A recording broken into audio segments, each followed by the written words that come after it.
ちてくガラスの迷路、ひび割れた公園まだ消えないまま、藤滝を置く誰かの夢にすり替わる名前さえ今奪われてく。聞こえるか胸の奥できしむ鎖の叫び、逃げないで選ぶんだ自分だけの芯を。一つ書き換えられた世界で僕は僕を上書きしてく。ささやく嘘切り裂きながら、覚めないなら夢を燃やせ。一つ操られたスターに君の本と響かせて、かけ違えたストーリー今塗り替えてゆけ。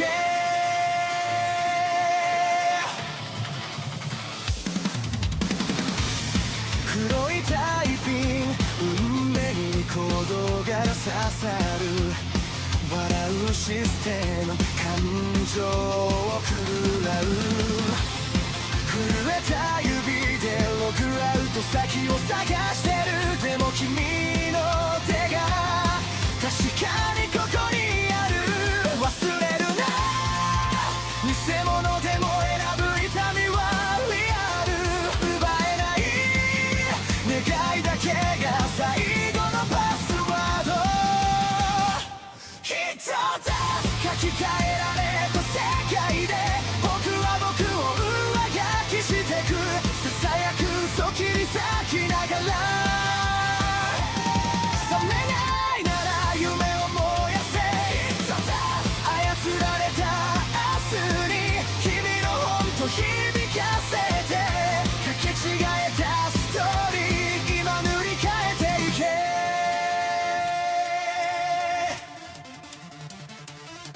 必殺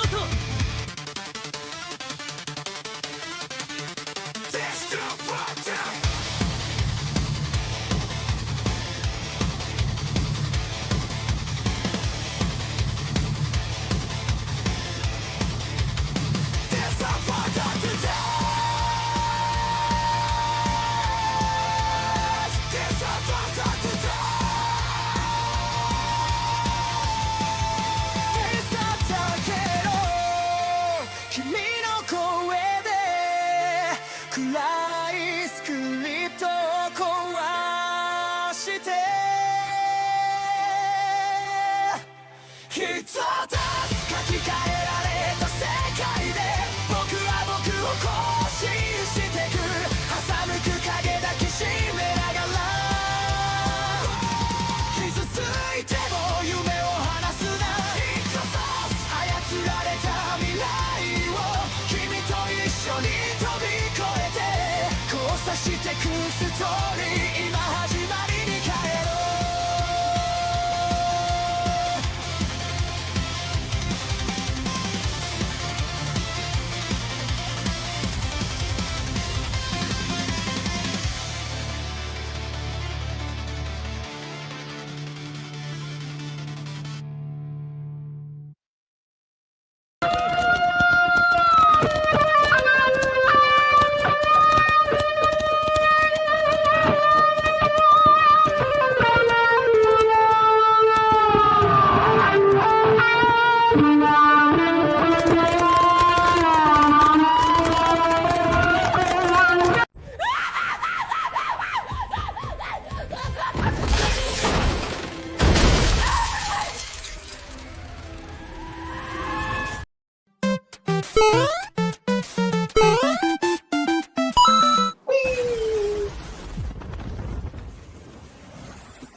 That's right, boys.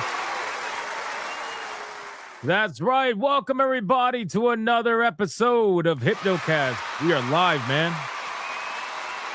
We are live. We are live. We are live. We're going to dive down the rabbit hole that is known as the internet. But before we do any of that, boys, you got to bring it in close. Listen to me, man. Listen to me, man. You got to bring it in close, guys. It is a Thursday. It's a beautiful Thursday. Beautiful Thursday evening, ladies and gentlemen, to be hanging out together. Each and every one of you are here on this glorious Thursday. Why is it glorious? It's because it's the day before Friday, ladies and gentlemen. It's the day before Friday, so we need to hug it out. Everybody's got to hug it out. We need to hug it out because it's about to get violent in this chat. Okay, it's about to get really violent. Today should be a very interesting battle in the One Piece Waifu Battle Tournament. We will talk about that in a second. But holy shit, ladies and gentlemen, it's going to get crazy. So you might as well hug it out now. Hug it out now. Bring it in. Stop running away. Anybody that runs away, make sure to grab them by the ankles, trip them, hang them upside down, and hug them. That's right, boys. Listen very closely. If you're watching on YouTube, like the stream. Like it right now. Right now. If you're watching over on Rumble, like the stream. Right now. And if you are actually watching anywhere else right now, well, then I'm just going to be forced to send Camelot 331 to your house so he can tickle your balls. Actually, no, never mind. You might like that.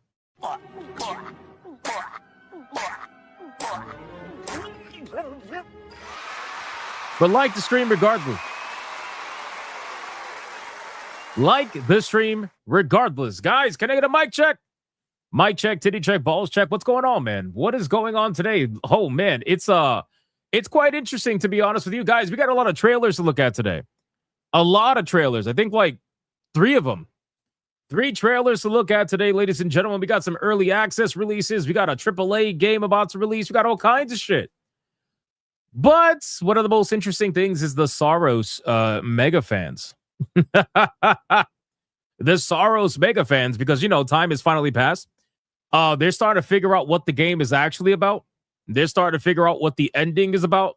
They're starting to figure out what the story ultimately is about. And oh my God, is the meltdowns glorious? Yes, that's right. Oh, you thought you were going to get it. Hold on. You PlayStation super fans, you thought you were going to get an interesting story built in a world full of lore? No, no, no, no, no. No, no, no, no. You're going to get the typical PlayStation, men are bad, women are amazing, and, well, potentially lesbians. That's right. You're not safe. Even in Saros, you're not safe. It's coming for you no matter what. All right, boys, let's check. What else we got, man? We got a lot of check boxes. Nico, Robin is Bay check. Potentially. We'll see how it goes today. We'll see how it goes, man. We got Oaks Day tomorrow and Derby Saturday check. Very nice. We got police were here from my crazy mother again today check. Oh, no. Oh, no. Let them commence. 4th Monday. It's not a 4th Monday.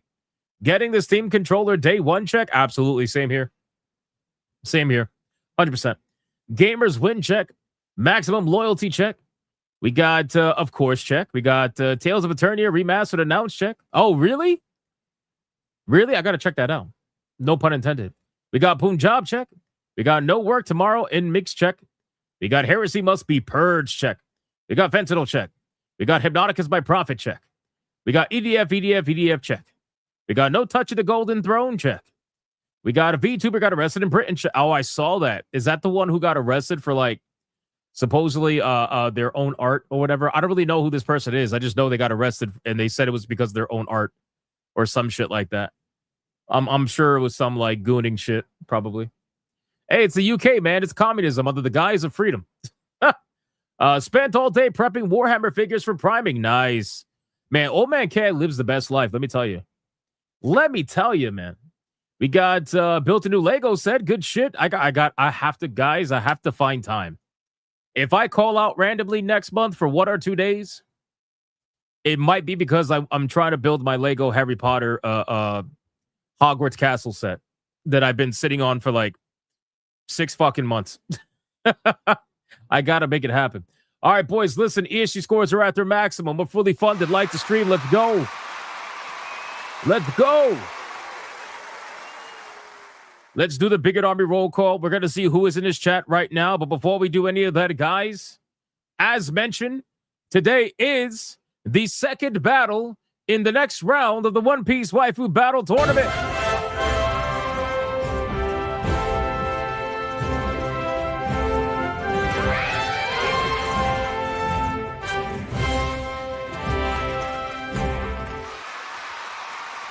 That's right, boys.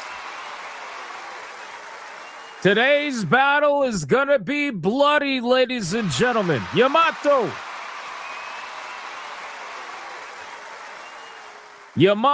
versus Nico Robin. Ladies and gentlemen, this is going to be an interesting one. This is going to be an interesting one, boys. This is going to be a tough one, I think, for some people. But we're going to have to see which way this goes. I understand for a lot of people, Nico Robin is bae. But I got to say, man, Yamato's looking pretty decent. She's looking pretty decent, boys. So, guys, do not forget. I've already seen quite a few of you do it, but do not forget, in your super chats, please make sure to utilize hashtag name at the beginning of the super chat for it to count. And then you can say whatever else you want to say afterwards. Doesn't matter. But let's see how this one goes, man. Let's see how this one goes. All right. Let's get into the glorious roll call, ladies and gentlemen. Who is in his chat right now hanging out with us on this beautiful Thursday? Who is here? This is going to be the final battle for this week, guys. And then next week, just an update. Just to give you an update of where we're at right now. Hold on. Let me bring it up on screen so you guys can see where we're at. So what do we got, man? We got Perona got felted yesterday. All right, she got felted. Raiju Vinsmoke is our first semifinalist. Ladies and gentlemen, that's right. First semifinalist. Today, we're trying to determine who the next semifinalist is going to be between Yamato and Nico Robin. On Sunday of next week, we are going to have Nami versus Ulti. That's going to be interesting for the third semifinalist. And then we're going to have Koala versus Nefertari Vivi for the fourth semifinalist. So we'll see how that goes. We will see how that goes. But tonight, it is none other than Nico Robin versus Yamato. All right, boys. I'm going to bring up the hashtags on the screen so that you guys don't fuck up. And you guys remember. All right, who's here, man? Who's here hanging out with us on this beautiful Thursday, man? We got Colonel Ruv. What's going on, Colonel Ruv? How you doing? We got Yamato. Yamato, this is your time to shine, buddy. This is your time to shine, my man. You got to convince people to vote for your namesake. It's got to happen, brother. You got to figure it out, man. Mr. Blue Cthulhu, what's going on? She's sleeping right now. Wait, how is she saying hi if she's sleeping right now? Somebody's lying. Somebody is lying. I don't know who it is, but somebody's lying. We got Sweetie Squad. What's going on, man? We got Monkey Man 04. We got King Demon Wing, the absolute legend. He says, do you realize I'm immortal? Right? Yo, King Demon Wing is flexing his immortal cheeks on the entire chat right now. He's like, do you realize that I am immortal? Do you realize that I have the power? It's amazing. Janarthis, I agree. Taffy, what's going on, Taffy? Pizza Cat. We got Yamato again. We got Y2K Cowboy over on Rumble. We got Soul Reaper. We got Mervoth over on Rumble. We got John D. We got Dietrich Koenig over on Rumble. The Fourth Wall Guy. We got Yoli V over on Rumble. We got Old Man Cad. We got Taffy again. We got Denarier over on Rumble. We got Fractal Mage. We got a Kickin' Dadits. We got Monkey Man 04. We got Demonic Alloy. We got Y2K Cowboy on Rumble. We got, let me see. Let me scroll down. Romanizer 24. We got Zero Hero. What's going on, man? We got Matthew saying, hello, please. We got, who else is here? Sargon over on Rumble. Nick Havoc over on Rumble. Fucking YouTube with a cactus. Wow, that's it's pretty aggressive. I'm not going to lie to you, it's pretty aggressive. We got Ricardo Dawson. What's going on, man? I thought you were going to start a morning show. I guess you must have only paid attention halfway. You must have missed the part where I said I'm going to start the morning show next month, ladies and gentlemen. That's right.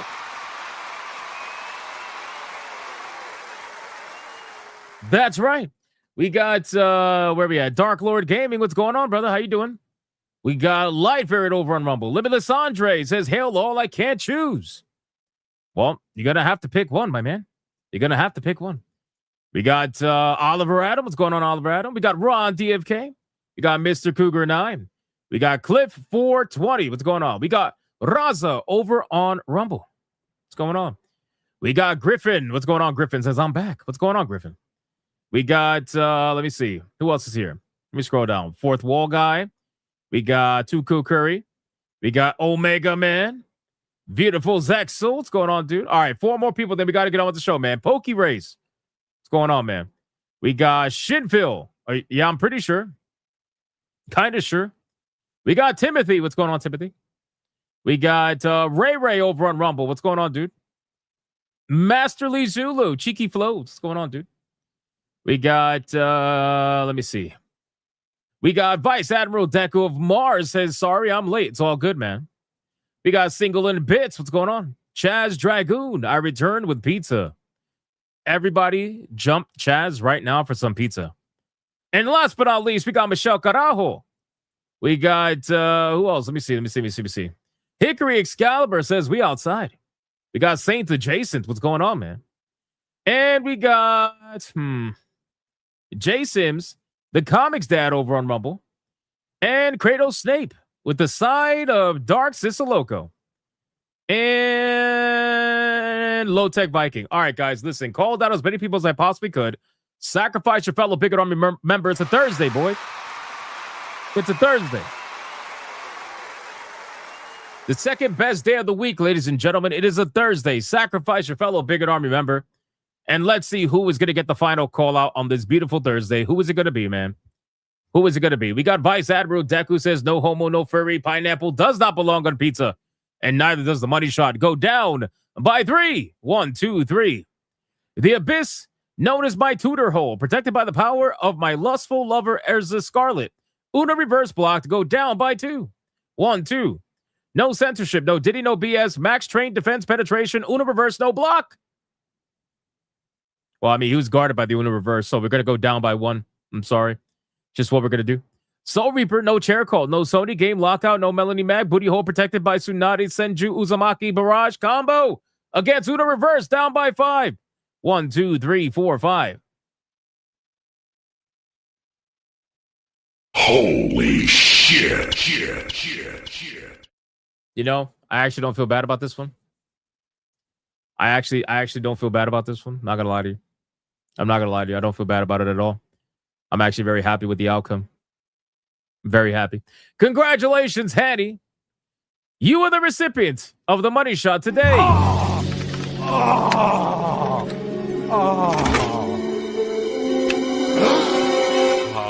Monster kill. What the? That's right, boys. Like the stream.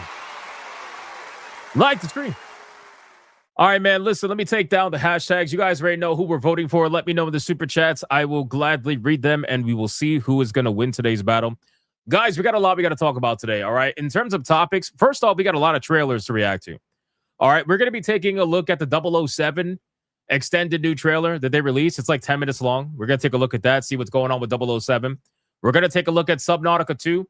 Not only is it free from jail because it officially has an early access release date that they're going to be sticking to, and it's actually right around the corner, but also they got an early access trailer we're going to check out. It's like a cinematic trailer. Let's see what's going on with that. And then we got Saros, ladies and gentlemen. Now, Saros is the hot new PlayStation game that nobody's talking about, right? Nobody's talking about it. I think last I checked, it's like 25,000 viewers on Twitch. Whatever. It doesn't mean it's failing, obviously. Just saying that nobody's talking about it for the most part. But people are talking about it now because what's happening is that the people that were playing Saros have finally, after beating the game, have discovered what is at the end. And ladies and gentlemen, PlayStation never disappoints, man. Can I say PlayStation never disappoints? Can I say that?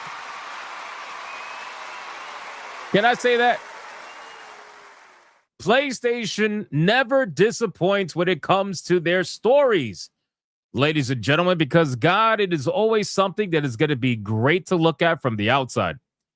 It's gonna be great to look at from the outside, boys. I'm so glad. And here, oh wait, to think that they actually thought that PC players were gonna be upset that Saros wasn't coming to PC. Supposedly, that still hasn't been confirmed, by the way. Jason Schreier, you said it was gonna be confirmed by now. Where is it at? Where is it at, my guy? Where is it? I don't know where it's at. Neither does he. But all I know is they really thought that PC players were going to be upset. And oh my God, brother, this shit is hilarious. I got to tell you. Just wait until we get into the spoiler conversation with Saros. It's glorious.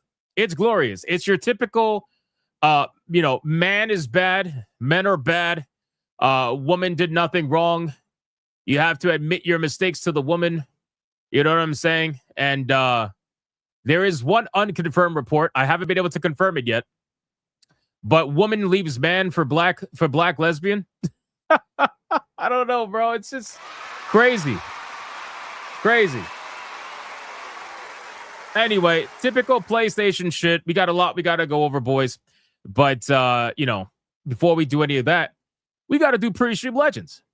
Tenebrae says, I tuned to stream, but already bad news. Listen, man, we got some trailers to react to. Oh, we're going to look at the Far Far West trailer. I forgot to mention that. Far Far West came out in early access. We got to take a look at that. We're going to talk about Microsoft getting felted in their quarterly earnings. I forgot about that as well. Also, guys, I have this meme. Maybe this will make you laugh before the membership train, and we'll get more memberships that way. Let's see. Guys, accurate? Accurate? Is this accurate? Holy shit. Is this accurate? Is it accurate? Mr. Hardcore Mode, I already know that, brother. Don't worry. You're going to see when we talk about it. Is this accurate? 2013, play has no limits. 2026, play has a 30-day limit. Oh, man. I like it. I like it. It's so funny. It's so funny, man. The memes have been glorious, ladies and gentlemen. The memes have been absolutely glorious. All right, boys. Listen, we got a lot we got to go over. Okay? We got a lot we got to go over. But first and foremost, we got to celebrate with the pre-stream legends.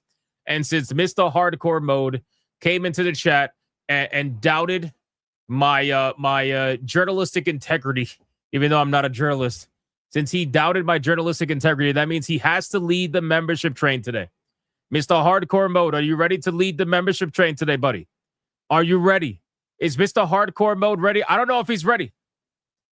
I don't know. Look, he's saying what? Yep, that's going to be the rules from now on, boys. Ye who has no faith in me will lead the membership train every day. That's what it's going to be. That's right. Mr. Hardcore Mode is leading the membership train today, boys. Everybody get on. Everybody get on the membership train right now. And then we're getting into the pre-stream legends. Let's go. Ladies and gentlemen, all aboard. The membership. Get on the membership train. Mr. Hardcore Mode is driving. Lights up, first spark, first flame. Name after name, rushing down the frame. Midnight code, hypnocast. Don't be scared. Every little badge like a battle cry. We got Viomas with a membership over on Rumble. Thank you, sir. We got Ahmad with a membership over on YouTube. We got Delosi with a membership on Rumble. Raza with a membership on Rumble. King Demon Wing with a 5 membership banger on YouTube. Shogoth with a membership over on YouTube. Holy shit. YouTube's in the lead right now. Not by much, though. Thank you. Ahmad with the membership chat. He says nothing, though. Comic Dad became a member on his own.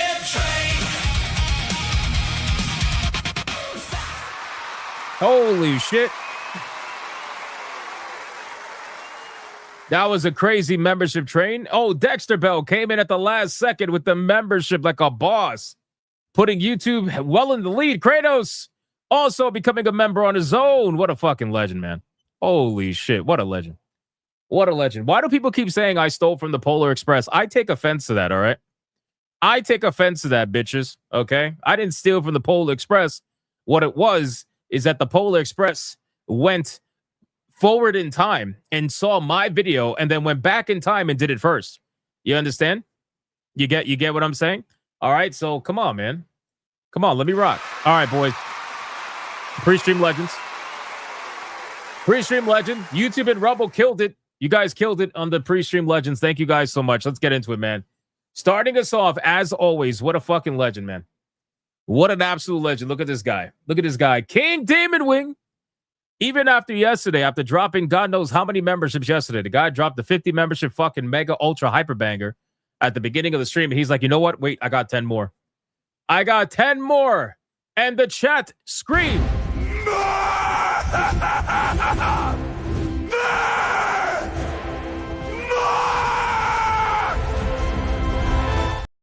And considering that is the first one of the stream, you already know what that means.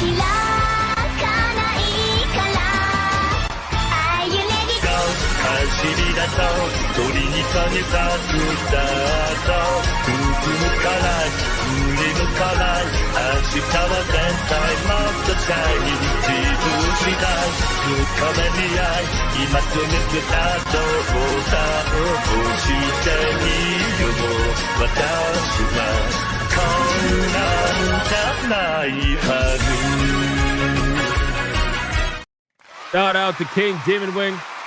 What a badass, brother. Thank you. Thank you, King Demon Wing, as always, man. Soul Reaper, 24 months officially. Everybody give a round of applause for Soul Reaper, 24 months, man. Says, what's the difference between an egg and a bald man? An egg gets laid. All right, you know what? I take the round of applause back. I take the round of applause back.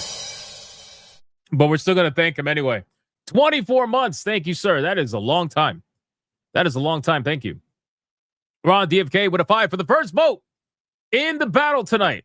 You know what? Should I bring the picture up just in case? Because I feel like people are going to forget. We got people coming in. Hold on. Guys, today's battle is the big one. This is the big one. Hashtag Yamato. Hashtag Nico Robin. Choose your waifu by the end of the stream, boys. Choose your waifu, man. He says, hashtag Nico Robin. I saw a documentary about rivers and beavers earlier. It was the best damn show I ever saw. You know, you guys are something else, man. Let me tell you. You guys are something else. Comics Dad with a 10 says, Hypno. Hope you've been well. I'm back, not just in the chat, but to my channel as well. Also, quick question. Best way to contact you. Also, Nico Robin for the win. Well, you got to put hashtag Nico Robin for it to count, unfortunately. But I appreciate the 10. And reach out to me on Twitter. Twitter should be the best way. Odin Dark with the 10 says hashtag Nico Robin. All right, we got a lot of hashtag Nico Robin simps so far. This is to be expected, but I have faith that Yamato will put up a fight. I have faith that there's somebody out there that's going to give love to Yamato. I don't know if it's going to be enough, but I got faith, man. Comics Dad with it too. Hashtag Nico Robin, make it up for the fucking up to 10. Add it. I'll add the 2. Yes, I'll add the 2. Gray Soul with a 5. Hashtag Nico Robin. First Ball Pit. Then Spell Brigade. And now today, Deep Rock Galactic Survivor. All while I'm still playing Windrose. Too many games. Hey, I will take a too many games over too little games. For sure. So shout out to Gray Soul. Thank you for the 5, man. All those are bangers. Although, I'll be real with you, I don't know too much about Spell Brigade. But Ball Pit, I platinumed that. And Deep Rock Galactic has over 300 achievements. I tried to platinum it, and I got to like 180. And then I got angry. So I took a break. But I'm going to go back to it at some point. Gaming Wolf with the 1 membership. Thank you, my man. I appreciate that, brother. Mr. Melancholy with a 2. Hashtag Yamato, a tall mountain to climb. Let's go. Finally, somebody got faith in Yamato. Let's go, man. Comics Dad with a 5. Hashtag Nico Robin. I've been gone too long. You changed the damn rules. LOL, hashtags didn't exist last time I was here. That did be almost as dirty as 1/4 Cucks coffee. Actually, quarter Cucks. Oh, I get it. Jesus Christ, man. Fucking quartering is everywhere. It's everywhere, brother. I can't escape it. I can't escape it, guys.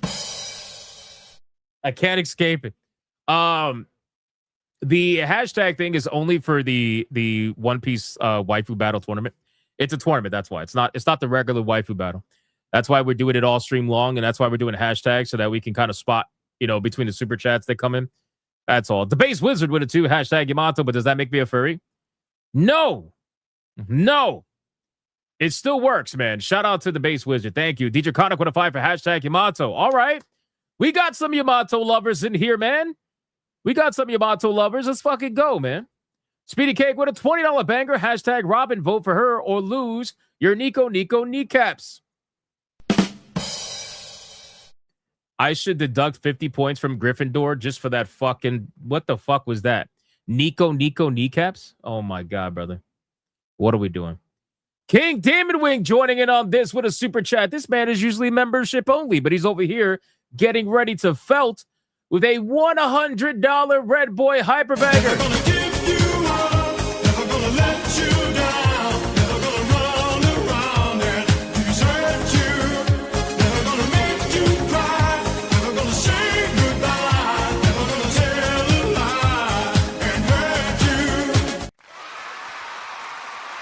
Shout out to King Demon Wing. He says, knock, knock, who's there? Cargo. Cargo who? Nah, man. I'll go who? Cargo, beep, beep. Brother. Brother. King. Bro.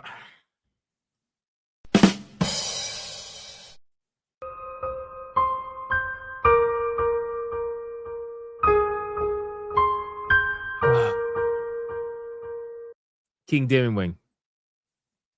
King Dim. What the fuck was that? What was that, my man? You know what? Nah, it is what it is.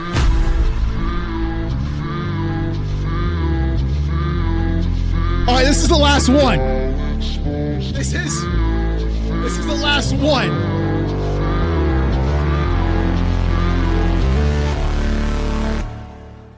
I hypnotic, hypno, yes,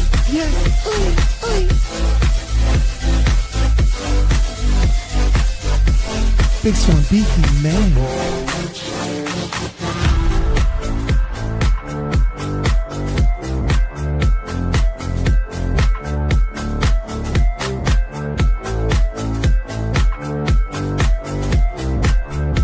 Got that book scene ready to pop.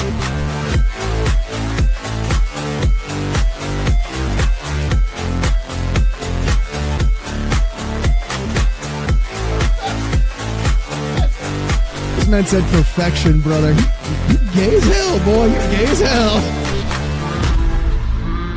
This man gay as hell. Tell you what, just like this. Try to relax your anus. And there's a little bit of a... Your shoulders. You gay as hell.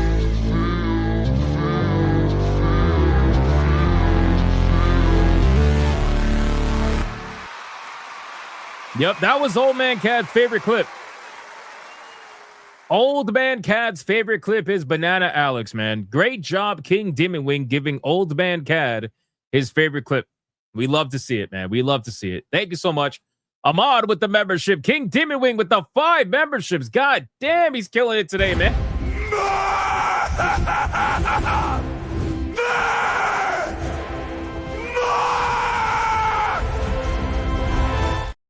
Shout out to King Demon Wing, man. Absolutely fucking killing it today, boys. Holy shit. Cho'Goth with a membership.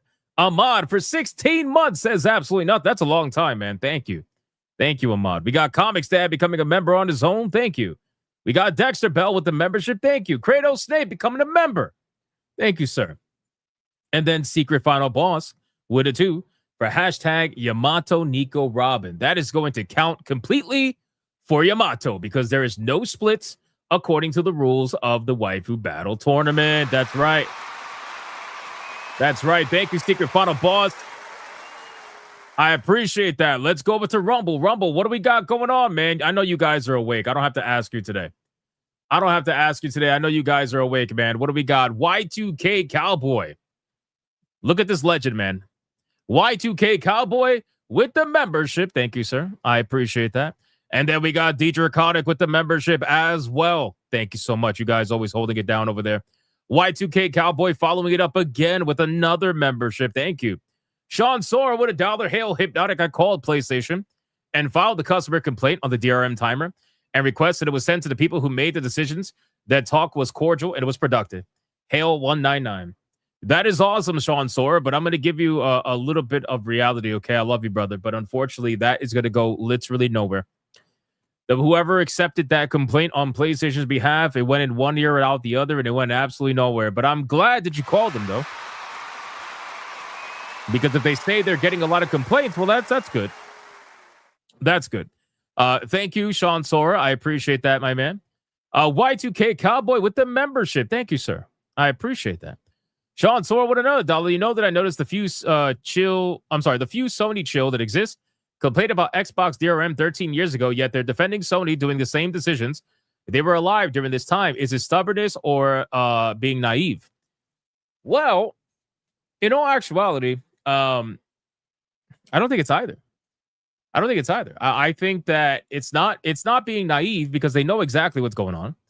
And it's not being stubborn because, well, being stubborn means that you know what's wrong, but you're choosing to go along with it anyway just because you want to be stubborn. I don't think that's the case. I think it's fanaticism. It's fanaticism. That's what it is. It's true blue fanatics, right? You know where the word fan comes from? Fanatic, right? So I think it's fanaticism. I think that people have there are some people that have gone well beyond saving when it comes to fanboyism. It is almost impossible to even reach them at any earthly level anyway. And even if it's something that they know they don't like or whatever, they'll just be quiet about it. They'll be quiet about it. They won't say a single thing about it. They'll just shut up and they'll only attack the people that are attacking, like criticizing the game, attacking the game, whatever. It's an interesting mindset for sure. But that's what I think it is. Denariah would attend for hashtag Nico Robin. I refuse to vote for Scaly's Light. They're as bad as furries. And with that, I'll have to skip another stream. So see you next time. Can you stop getting your fucking back blowed out, man? Can you stop? Holy shit.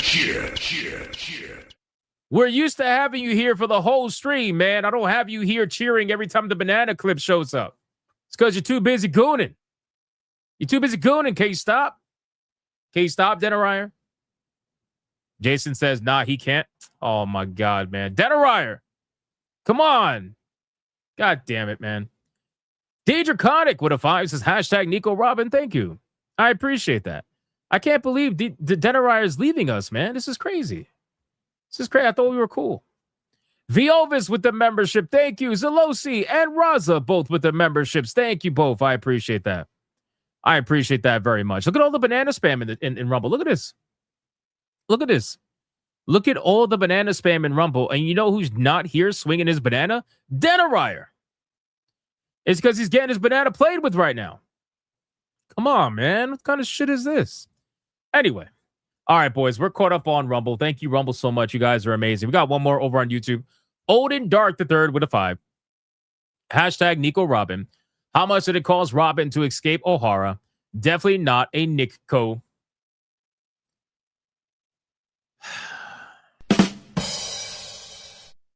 Really? You just had to do that, right? As the last one, as the last super chat, you just had to do that, right? You couldn't just let me get to the topics and do it later? No, you had to do it right now. Like right now. Thank you. I appreciate that, Odin Dark. Thank you. All right, boys. Yes, we are fully caught up, guys. Thank you so much. I appreciate it. T-Jap said, where is it? It's kind of far. I don't know. T-Jap said we're like $7 away from tier. Oh, here we go. $7.23 away from tier 1. The current standings are as follows. Yamato, $11. Nico Robin, $130.05. Holy shit. That's a hell of a fucking difference to start off with right now. Holy shit. All right. Well, I mean, that's what it is. I've seen comebacks, though. I've seen some major comebacks, so it's not over till it's over. She might be getting felted now, but you never know what might happen later. We'll see. We'll see how this goes. All right. Anyway, yes, help Yamato. Somebody help Yamato, for fuck's sakes. Guys, let's get into the content, ladies and gentlemen. We're going to get into the content. First things first, we're going to start off with some trailers. All right. The first trailer we're going to start off with is a game called Far Far West. We've reacted to this trailer before, but, well, not this trailer. We've reacted to this game before. But Far Far West is officially in early access, or it's going to have an early access soon if it came. I think it came out already, though. This is the release trailer that they had for early access. So let's see if it's any different. Maybe it's interesting. Maybe it'll give us a little bit more insight into the game. But this is a game that I was curious about, mainly for like, you know, I guess you could say like SNH plays or something like that, like some sort of group play. Hey, pause that though. Pause that group play. Oh my God, that was gay, brother. That. Oh man, there's no coming back from that. There's no fuck.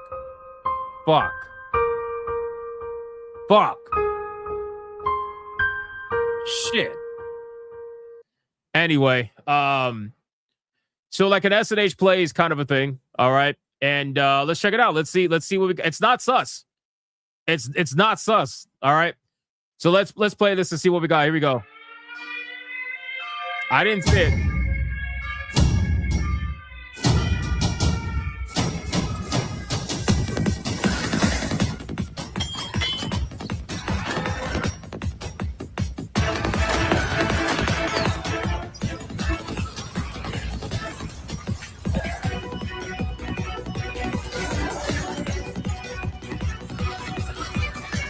I always thought this game actually looked pretty damn fun. Am I the only one that thought that? I thought this game looked pretty fun. It had like this quirky style fast gameplay that I thought was pretty cool. Shooter style gameplay. Had some like crafting and everything like that. Well, not crafting, but like farming and stuff like that. I thought it looked pretty cool. I was excited to check it out. I mean, the graphics are like, they're nothing to really, you know, they're nothing to really celebrate, which is fine. Again, it doesn't have to be graphically compelling. It just has to have good gameplay. I think it's a 4-player game as well, if I'm not mistaken. So a lot of people call this streamer slot, but I don't know if this game is going to be considered streamer slot. I really don't. I think this game, they go a little bit further than that, in my opinion. I'm going to address that $200 Red Boy Hyperbanger in a second. Don't think I didn't see that. Holy shit. Oh, crap. Are you doing your thing again, StreamYards? Are you doing your thing again, where all day I watch YouTube? And, yeah, that's what I thought, StreamYards. Piece of shit. Oh, never mind. Horde shooter, fast-paced, spooky western. Wow, this is gay. I hate StreamYard so much. I really do. I can't.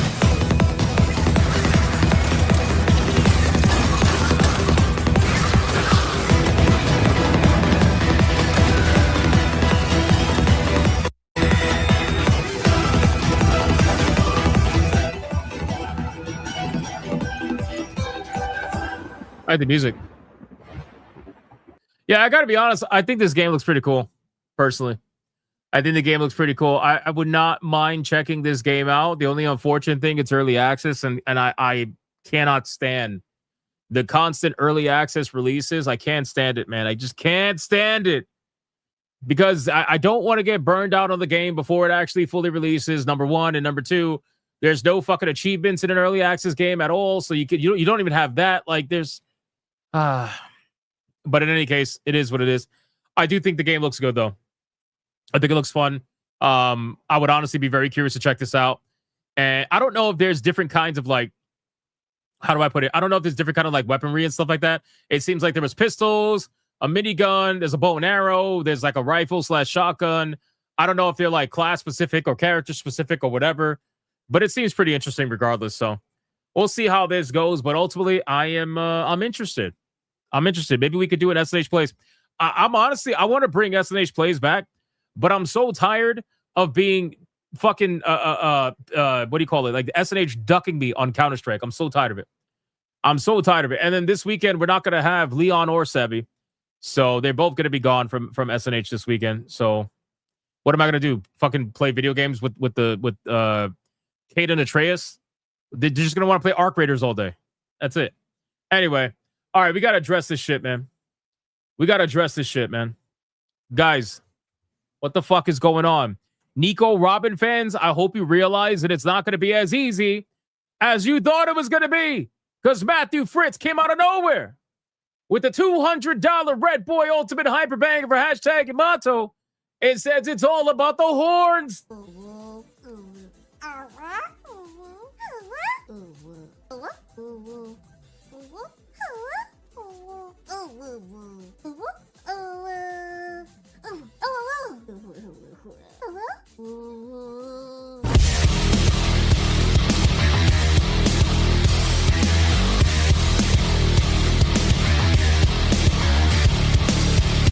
Shout out to Matthew, Fritz, and everybody else helping us to get to tier 2. We have another red boy we have to address, but I got to play some clips for Matthew Fritz. But he didn't tell me what clips he wanted, but he did tell me he wanted 200 on Yamato. That immediately puts Yamato in the lead, ladies and gentlemen. Pure fucking chaos. I told you this back. I told you that these next, 3-4 battles are going to be insane. They're like, this is where it's coming down to the wire now. Holy shit, man. Matthew, goddamn. I need to know what clips you want, my man. Let me know what clips you want. In the meantime, Hickory Excalibur, he also threw it in there with $150 Red Boy Hyper Banger for Yamato. Never gonna give you up, never gonna let you down, never gonna run around and desert you, never gonna make you cry, never gonna say goodbye, never gonna tell a lie and hurt you. Holy shit. He says, hashtag Yamato to Matthew, dap me up. I'm with you, brother. Oh, man. We got ourselves a fusion dance, boys. Vegito has shown his face, man. Vegito has shown his face. Hickory Excalibur wants Asians. Matthew says it's my pick. All right, we're starting with Asians, and we're going. Boys, this is crazy. Oh my god, it's a Red Boy Hyper Banger.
We're back. We're back, boys. Holy shit. Matthew and Hickory Excalibur just dropped massive nukes on the chat for Yamato, putting her well into the lead, although Nico Robin had a hell of a fucking start. But let's see if they can follow through. I don't know. We'll see. We'll find out. Thank you, guys. Demogenai with a 5. Nico Robin. She's the chillest straw hat, plus the live action actress is the whole smoke show. Thank you, Demogenai, with a hashtag Nico Robin vote. See, Demogenai's not scared. He's not scared. He just saw Hickory Excalibur and Matthew's donation, and he's like, you know what? That's fine. I got this. You know, that's amazing. That's amazing. Shout out to Demogenai. Thank you, brother. All right, let me check Rumble really quick, and then we're going to move on, boys. Dietrich Connick with an $8 says, hashtag Yamato in tier 1. Thank you, sir. I appreciate that, you fucking legend, Dietrich Connick, man. Thank you, sir. That's another one for Yamato, $8. You'll love to see it. Thank you, sir. All right, boys, we're caught up. Let's get into this. We ready for this, man? Let me, so that was the first trailer. All right. This one is the Subnautica one. Let's watch the Subnautica cinematic trailer. This is for the early access cinematic trailer, okay? So this one, you guys know what's going on with Subnautica. If you don't know what's going on with Subnautica 2, it's not nothing pretty, that's for sure. Nothing pretty, but maybe there's some light at the end of the tunnel. All right, maybe there's some light at the end of the tunnel, although I find this to be extremely interesting how suddenly this game is rapidly progressing towards early access, right?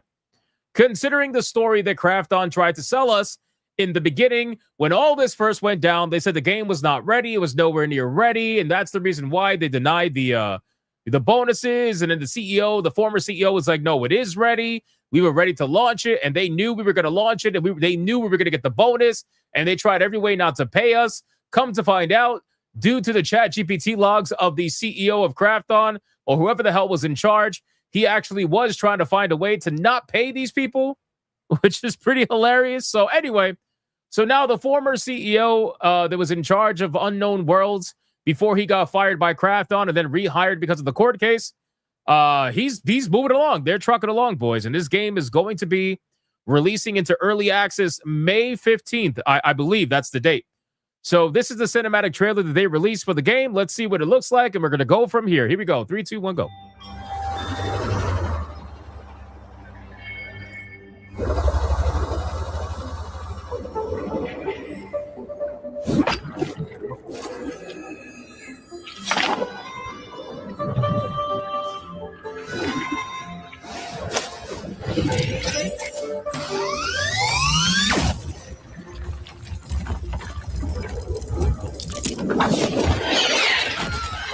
Oh, damn.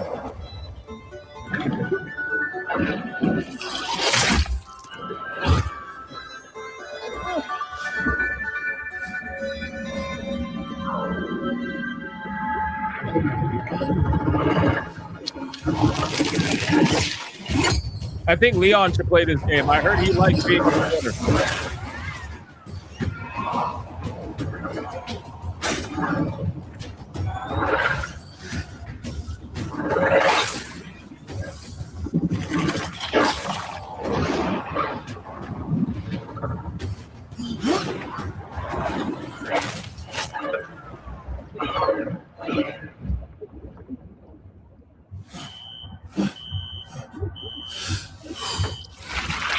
Oh, shit. Oh, shit.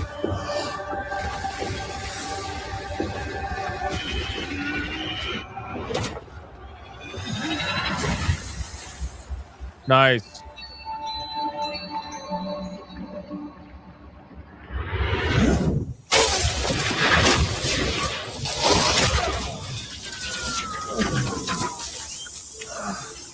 Wait, what happened? What happened to the black female? What the fuck?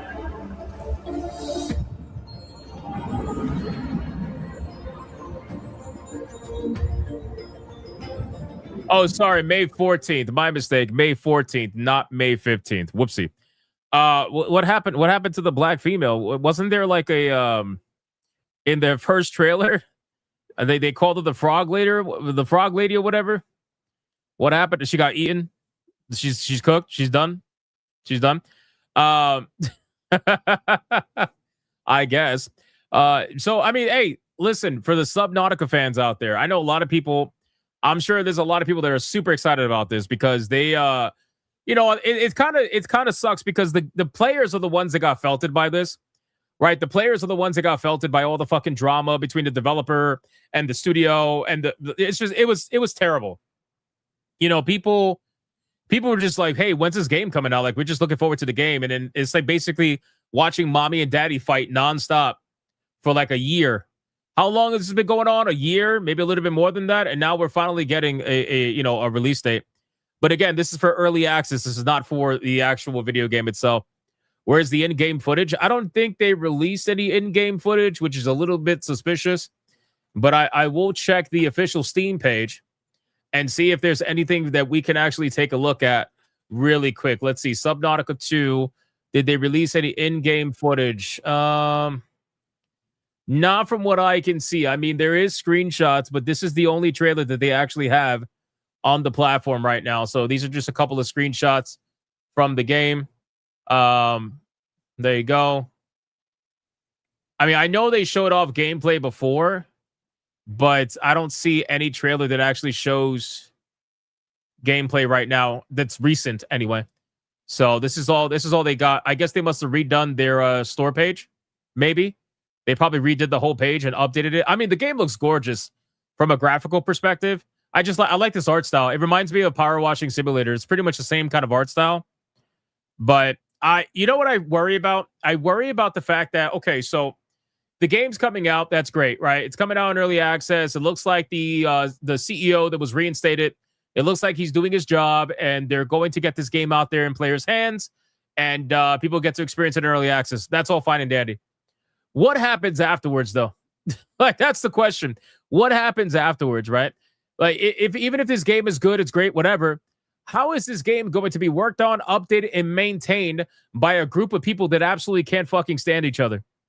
Like Unknown Worlds probably cannot stand Krafton at this point. I think it's pretty safe to say that, especially the CEO of Krafton. Like, I think that they absolutely fucking hate each other. So are you just going to have a relationship where you just stay away from each other and what you just let like, what's going to happen the first time something bad goes wrong? Like where you have to discipline an employee or something, and Krafton wants to step in, and then I think it's gonna be a little bit of a mess. I don't know if they're going to stick around for the long haul. The current CEO and the team over at Unknown Worlds, I don't really know what's going on with that in that sense, but I got to be real with you. I think that the after release is going to be the more concerning part, and that's what it really is going to matter for this game, because this game can be great, especially in early access. It can have everything that it promises to have, but if mommy and daddy are fighting, and it only gets worse when money gets involved, because what happens when money starts rolling in? What happens when people buy this game up in droves? I think this game is going to sell like hotcakes. So what happens when all that money starts rolling in? What happens when Krafton actually has to pay these people $200-something million, whatever it was? Bro, it's going to get ugly. It's going to get ugly. I don't think there's any way to really fix it, to be honest with you, without one side conceding and leaving the entire situation. Whether that's the current leadership behind Unknown Worlds that was reinstated, or whether that's Krafton, but Krafton pretty much owns them. So I don't think they're going anywhere. I think it's going to be really ugly what's going to happen with this game. So I don't know, man. We'll see what ends up happening, but I will say, at least it's good for the players. They can finally get this game in their hands. I'm curious, what does the Steam forums look like? Hold on. Let me go to the Steam forums. I'm curious what they look like in this whole situation. Let's see. Does anybody share the same sentiments that I do? Let's see. Fish out of water. Looks like there'll be quite a bit of content out of the water. We are 10 days away from May, and there is no date or new videos or anything. It looks like they're going to delay it. I hope I'm wrong. Yeah, so other people are questioning why there's no gameplay, which I'm not surprised. Let's see. I'm not buying Subnautica 2. Here's why. Let's see. Hold on. Release date hype is, but honestly, I was never going to buy it on release. Early access is cool, and I know some people love it. But personally, I played both Subnautica and Below Zero in one go when everything was complete. Like, say the game and story. Okay, yeah, I feel the same way. I don't like early access like that. I hope it'll be good. We all love Subnautica 2 and so much. You gifted 2 weeks before release. What are your hopes? Huh. Congrats on a new publisher. I noticed that you guys are self-publishing. I think that will end up being the best message you could send. Looking forward to it. Keep up the great work. Really? I don't think it's a new publisher. Craft On is still technically the publisher. They're still on at, you know, I don't really know what the deal is with that. Thoughts of the sequel. Hold on. So corporate greed. I hope corporate greed would not take over Subnautica 2. Let's see. Early access content. Does anyone know? Yeah, so I mean, it looks like most people are not asking the same questions I'm asking about what's going to happen after the game releases. That's what I would be concerned about if I'm a Subnautica 2 fan or a Subnautica fan in general. I would be concerned about what the after release updates are going to look like for a game like this, where everybody knows your fucking behind the scenes drama. Everybody knows your drama as developers. Everybody knows you guys hate each other. So I would just be a little concerned with that. But hey, if people are happy, then by all means, good for them. Good for them. All right, let's catch up on supers. We got Torinol with a 2 on Rumble, says #Panda. The contract, if one side sabotages it, the payout may happen regardless of outcome. If the other side sabotages it, they don't get paid. Until the contract pays out, money enforces co-op. Yeah, I mean, I know they're going to work together now, but that's what I'm saying. They're going to work together now, but then what happens after that? You know what I mean? What happens after that? That's what I'm concerned with. But we'll see how that goes. All right, let me X that out. X this out. Guys, we got another trailer. This is the last trailer, and then we're going to move on to regular topics, boys. We got the final preview of 007 First Light. That's right, ladies and gentlemen. From good old IGN, boys. IGN put out their final preview for 007 First Light. Now, people are praising this game. And by people, I mean the gaming media. They are praising this game. I don't think there's any scores available for it just yet, but I have a feeling it's going to be very high. Just like Saros, by the way. And look how that's turning out. So now we got 007 First Light. I do plan to review this game. I do already have this game. It was gifted to me. Thank you for that. And I think a lot of people are curious about this game. A lot of people are curious about it because from a gameplay perspective, it looks like a standard, duck and shoot style kind of video game, right? But then it's also supposed to be an origin story for 007, which nobody asked for. But, here we are. You always got to have an origin story that nobody asked for, right? So let's check out this video and see what is going on with 007 First Light, the final preview from IGN. Here we go. Yes, grab your alcohol. You're going to need it. National super spy James Bond. Also, just an FYI, I thought this was really weird. I thought it was really weird that apparently the video script for this final preview was written by someone and narrated by someone else. It's like, so it was written by this journalist, but then this journalist decided to narrate it for whatever reason. I have no idea. I guess they have to work together on one video game. Otherwise, they can't get, I don't know. I have no idea. Interesting. It is certainly no stranger to video games. However, it would be fair to say that many Bond games have often focused on more familiar shoot-'em-up action spectacle while ignoring the rest of what makes 007 so much fun. There's so much potential for a Bond video game to really lean into those stealthy and socially charismatic encounters that the films capture so well. And that's what makes Hitman developer IO Interactive's long-awaited turn towards the James Bond franchise so appealing. This is why, I'm a little concerned about the overall gameplay for this game. I don't think it's going to be bad. I just feel like it's going to be fucking mid. I don't really know how to explain it. Maybe it's because it is IO Interactive and it's the people that are behind Hitman. And I just expect something different with Hitman. I don't expect James Bond level gameplay. But again, this is supposed to be an origin story. So I feel like if you go into this with preconceived ideas of what James Bond is supposed to be, you're probably going to be disappointed. Straight up. You're probably going to be disappointed. I do hope the performance was worked on because the initial trailer that I watched, it was laggy as shit. It wasn't just StreamYard's laggy. It was actually laggy. But I think they did work on it from what they said. So we'll see how it goes. Let's see. Silent but violent. Bringing the Hitman series' social stealth and open-ended design for its take on James Bond, 007 First Light has the makings of an incredibly ambitious attempt at a fully realized spy story starring the iconic character. After spending some... The world design looks good. I'll say that. The world design and the lighting looks very good. So that's good. Time with the opening hours of this new James Bond origin story, I came away feeling more confident that the Hitman devs were the right team to take on this reboot, and they may just deliver on the most original take for Bond's breakout adventure. It's really quite simple. Bond is a bullet without a target. Let's give him one. My hands-on time focused primarily on 3 missions.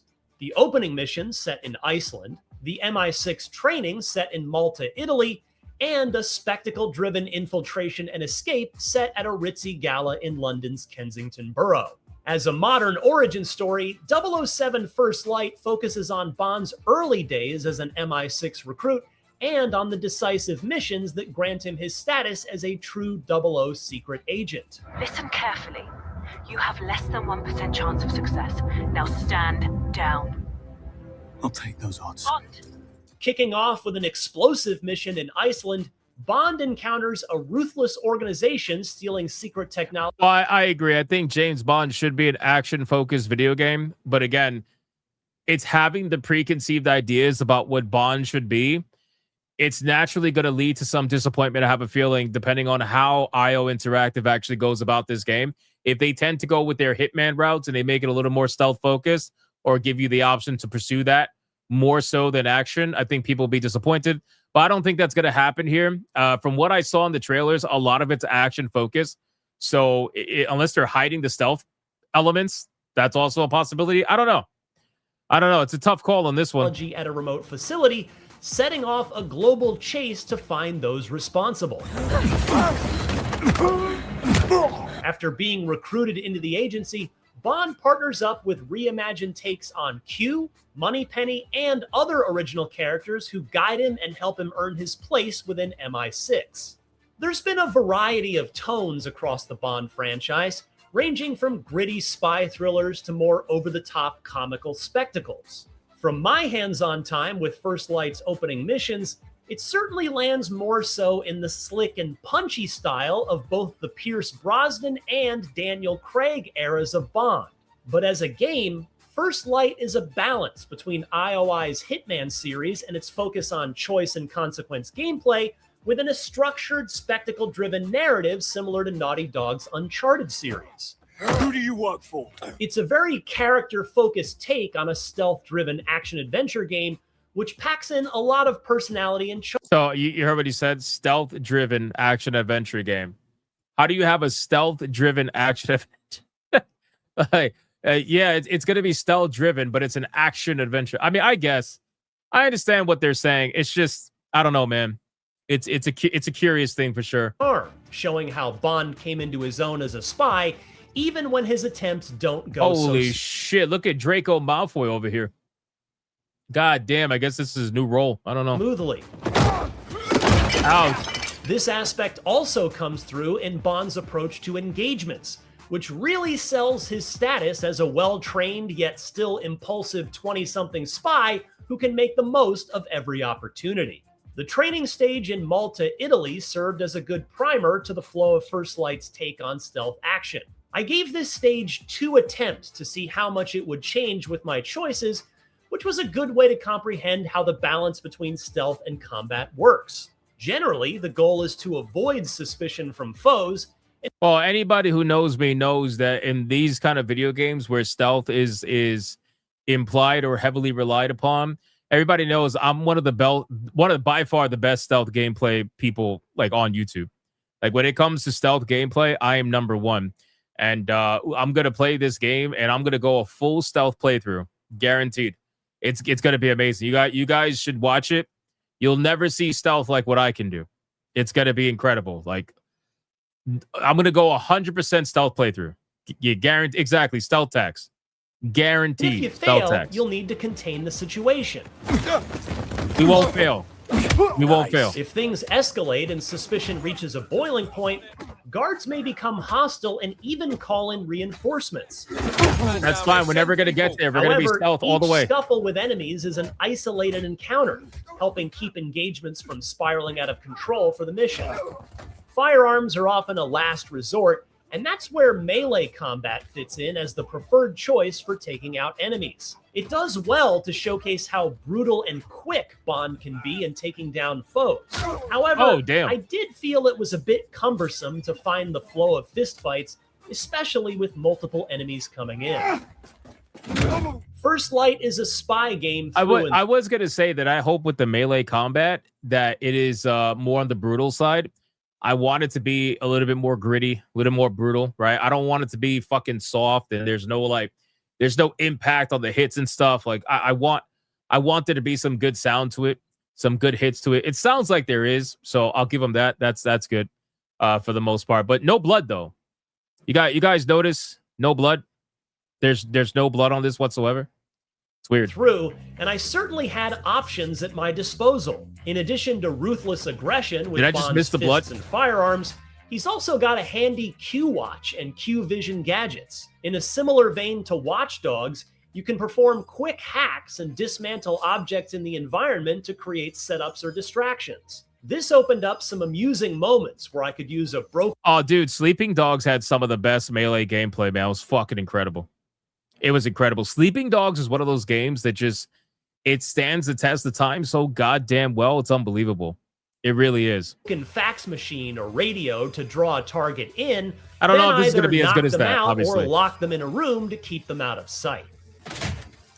However, it should be stated that First Light takes a more punchy, momentum-driven approach to its stealth action, as opposed to the clockwork world design and slower pace of the Hitman series. Is there no fucking blood in this game, bro? Please tell me there's going to be blood in this game. This is going to... Like, I know that there's a lot of video games you could turn off the blood in the settings and stuff like that, so I got to imagine maybe IGN has a rule to turn off blood in their reviews and shit, but please tell me this fucking game is going to have blood, bro. Because you got people getting beat up, shot, things exploding, and there's, like, no blood whatsoever. I can't stand that shit. That's so gay, bro. Even just a little bit, man. Something.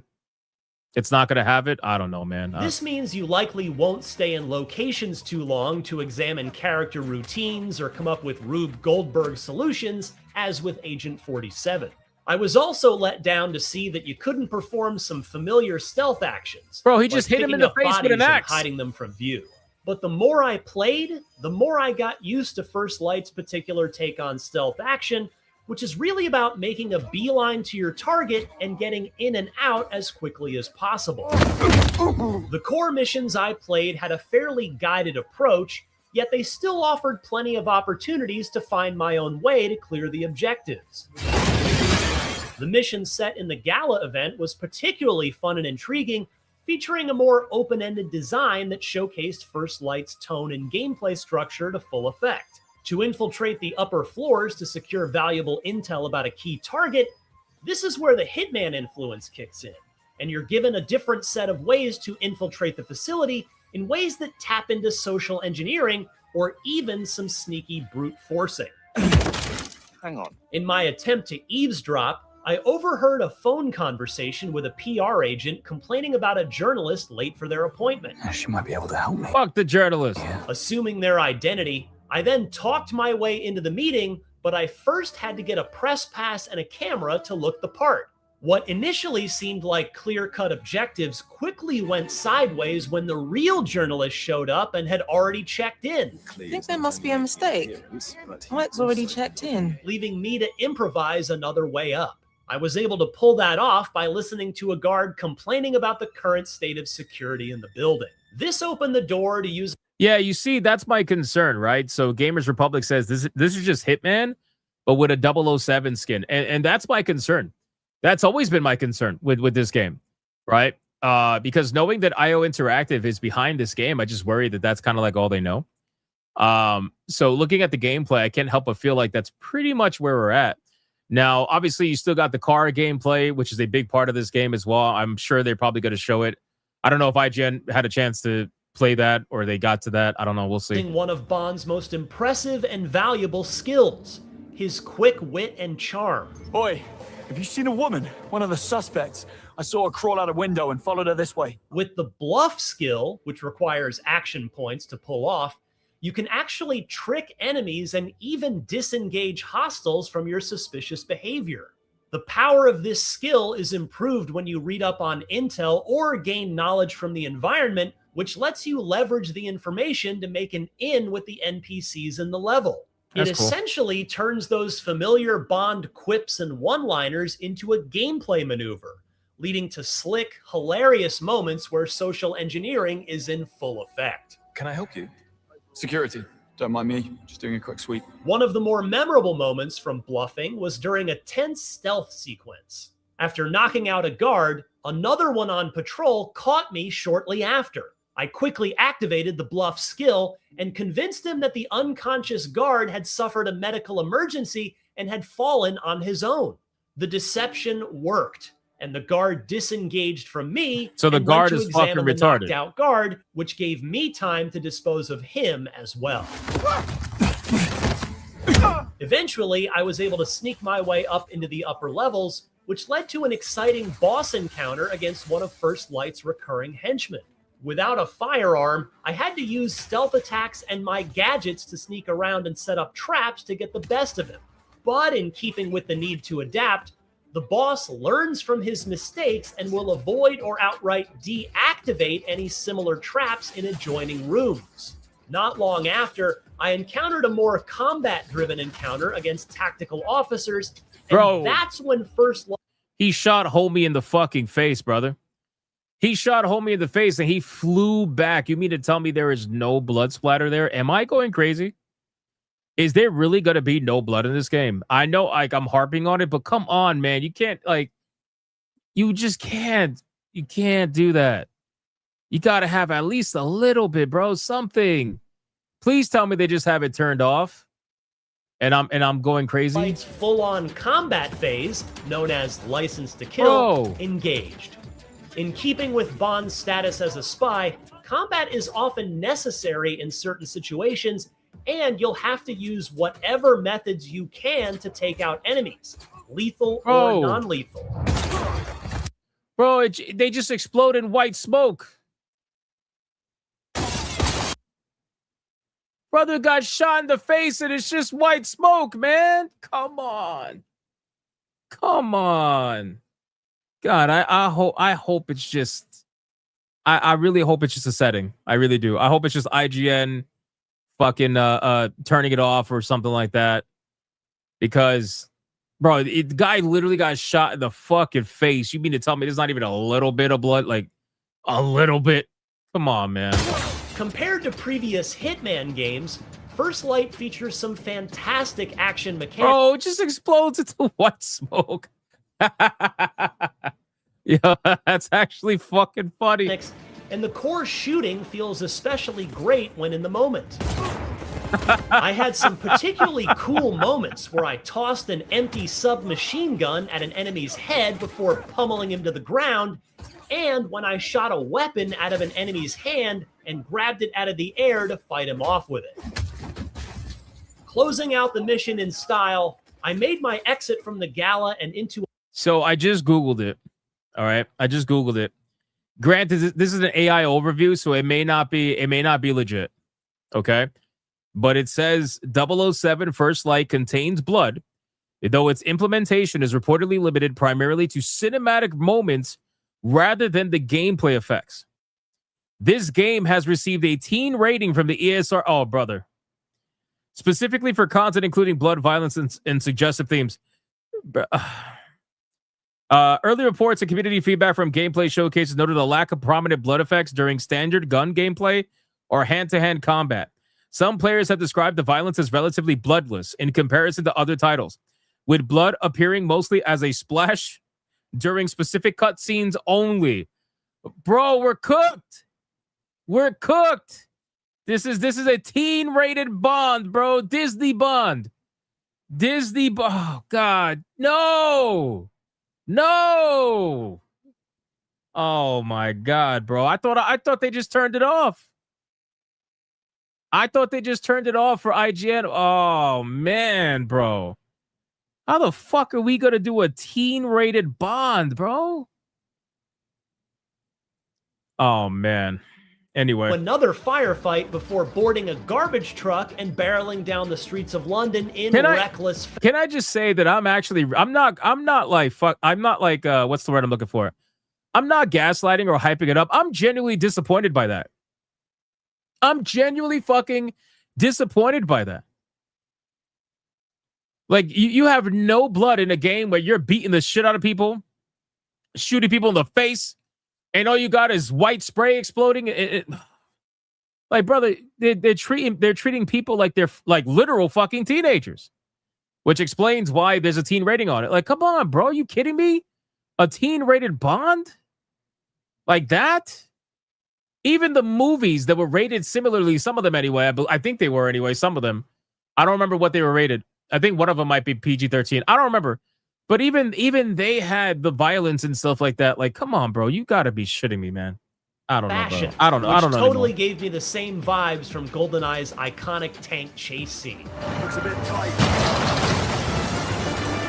The missions exactly. So like some of you guys are saying in the chat, if they skipped out on the blood, then you know they're pulling punches in other aspects too. You know they are, right? They're pulling punches on certain storylines. They're pulling punches on certain actions.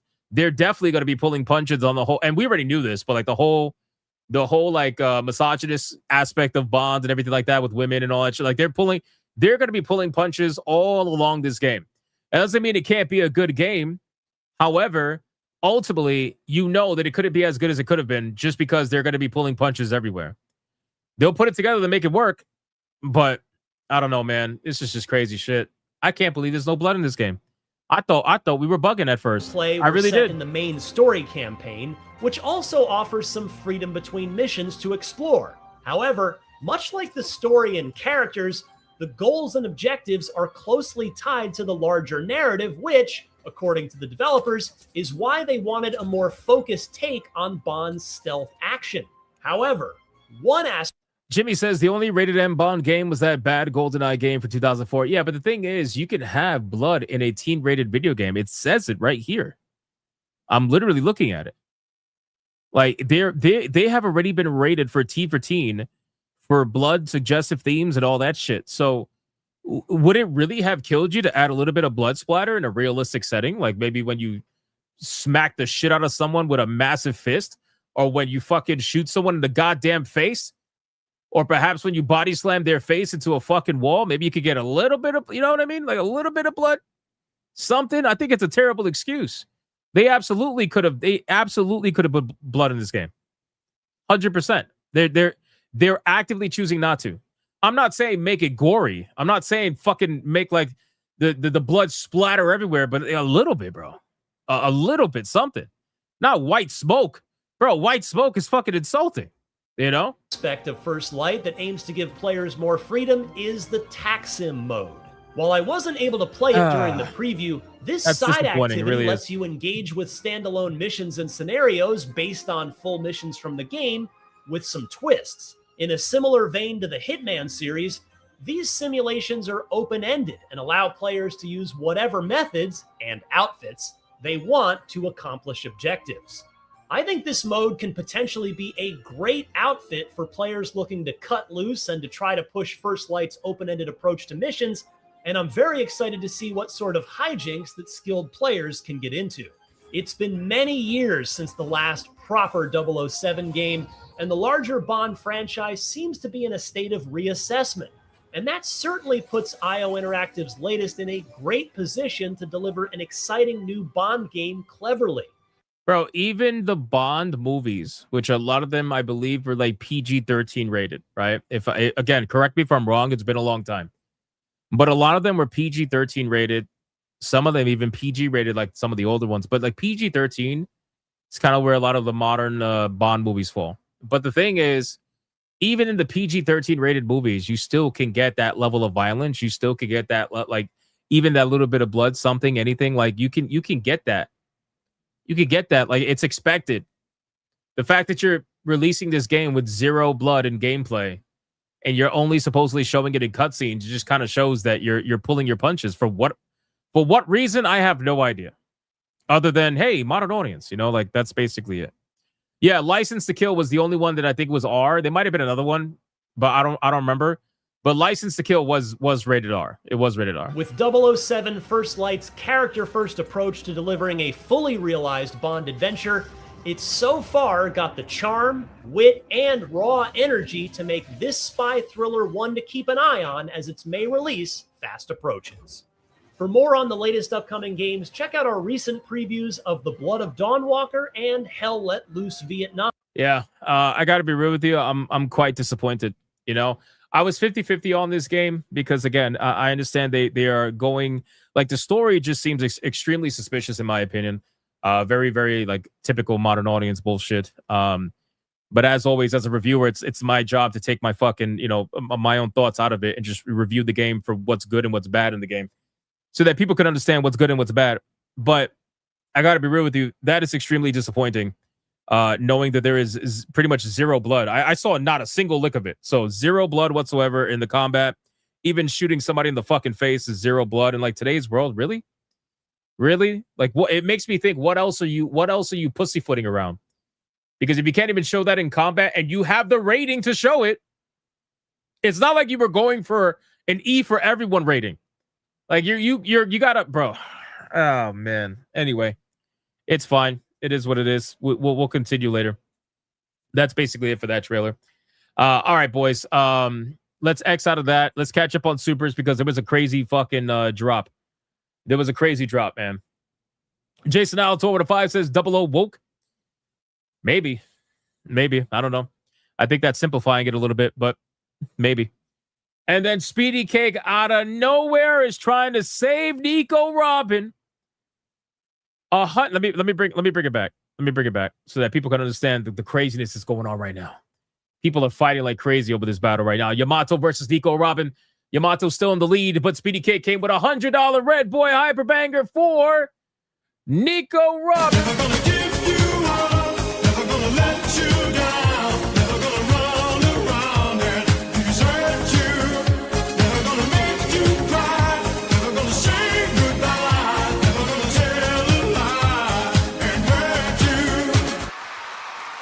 Damn. Holy shit, boys. That is an amazing thing. Look at that. It says hashtag Nico.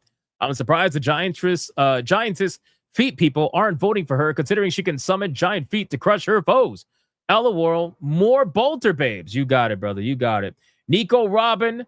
That's a pretty big vote for Nico Robin. That's catching her up a little bit to Yamato, but Yamato still got a nice little lead going on. The Nico Robin fans, they started off strong, and then they disappeared. They disappeared, but Speedy Cake's bringing them back. All right, boys, we have another Red Boy Hyperbanger. Let's bring the ladies in.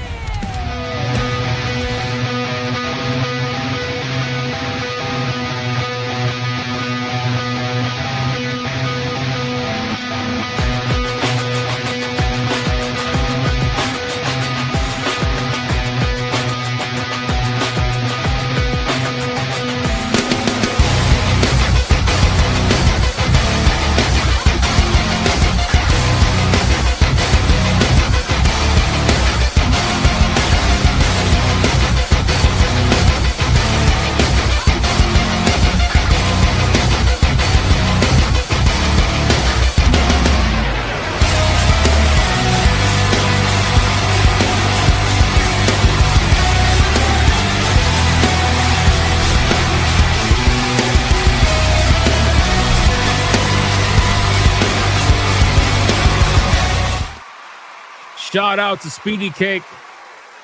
Massive drop, man. Massive drop. Thank you so much. I appreciate that, man. Holy shit. That's crazy, man. Thank you. What a battle today is. T-Jab said, let's see. Hold on. T-Jab gave some numbers. He was updating the chat. Let me see if I can find it really quick. It wasn't that bad. But I guess I can't find it. Fuck. T-Jab. I don't know if you could send it again. Sorry, man. But it was oh, here we go. I got it. So Yamato's at 369 and Nico Robin is at 212.08 right now. So Yamato is pulling an upset. Right now, man. We're about to see what happened to Boa. Happened to Nico Robin again. Holy shit. That's crazy, man. Ron DFK with a 2. Benicio del Toro had very gory death as Bond baddie. Well, there you go. Speedy Kate with a 2. So what I'm hearing is N64 GoldenEye is superior. Could be potentially be. Yeah, could potentially. And then over on Rumble, we got, let's see, hold on. Tornall with a 2, teen-rated Bond. So you're saying 007 is now celibate? Somewhat. Deadeye's Lock with a 2 for hashtag Yamato. Thank you, Deadeye's Lock. And then Deadeye's Lock with a $10 for hashtag Nico Robin. So it seems like he's voting for both in a way. But thank you, Deadeye's Lock. I appreciate that. Nico Robin needs all the help she can get, man. This is unbelievable. This is an upset for the ages. I don't know. We'll see how it goes. We still got time. All right, guys, listen. That's it for that. Let's talk about, where is it at? Hold on. Let's talk about Xbox. All right, because Xbox ain't looking too good, boys. It ain't looking too good. Mervoth, 14 months. Hail for 14 months, and this isn't much of an upset. They are among the 4 favorites I saw winning the whole thing. Well, we'll see. I think that out of Yamato and Nico Robin, I would have thought that more people would vote for Nico Robin. Me personally, not by much, but that's what I would have thought. But I guess we'll see. All right, so we're gonna talk about Xbox, and then we're gonna talk about Saros because I know a lot of people want to talk about Saros, guys. Xbox ain't looking too good. All right, I gave you guys a little bit of a sneak peek yesterday. We didn't get to talk about it yesterday, but we're talking about it today. All right, things aren't looking good for Microsoft at Xbox. They released their financial reports, all right? And this is for Q3 fiscal year 2026 financial reports. Now, initially, I saw this tweet over on social media, and it says, Microsoft Q3 fiscal year 2026 results. Gaming revenue is down by 7%. Content and services have declined by 5%. So again, just a reminder for all those people who are like, Game Pass is so profitable. How could it not be? Well, it's pretty clear that it's not. And this, by the way, is all their content and services combined, by the way. So Game Pass could be a lot worse. We just don't.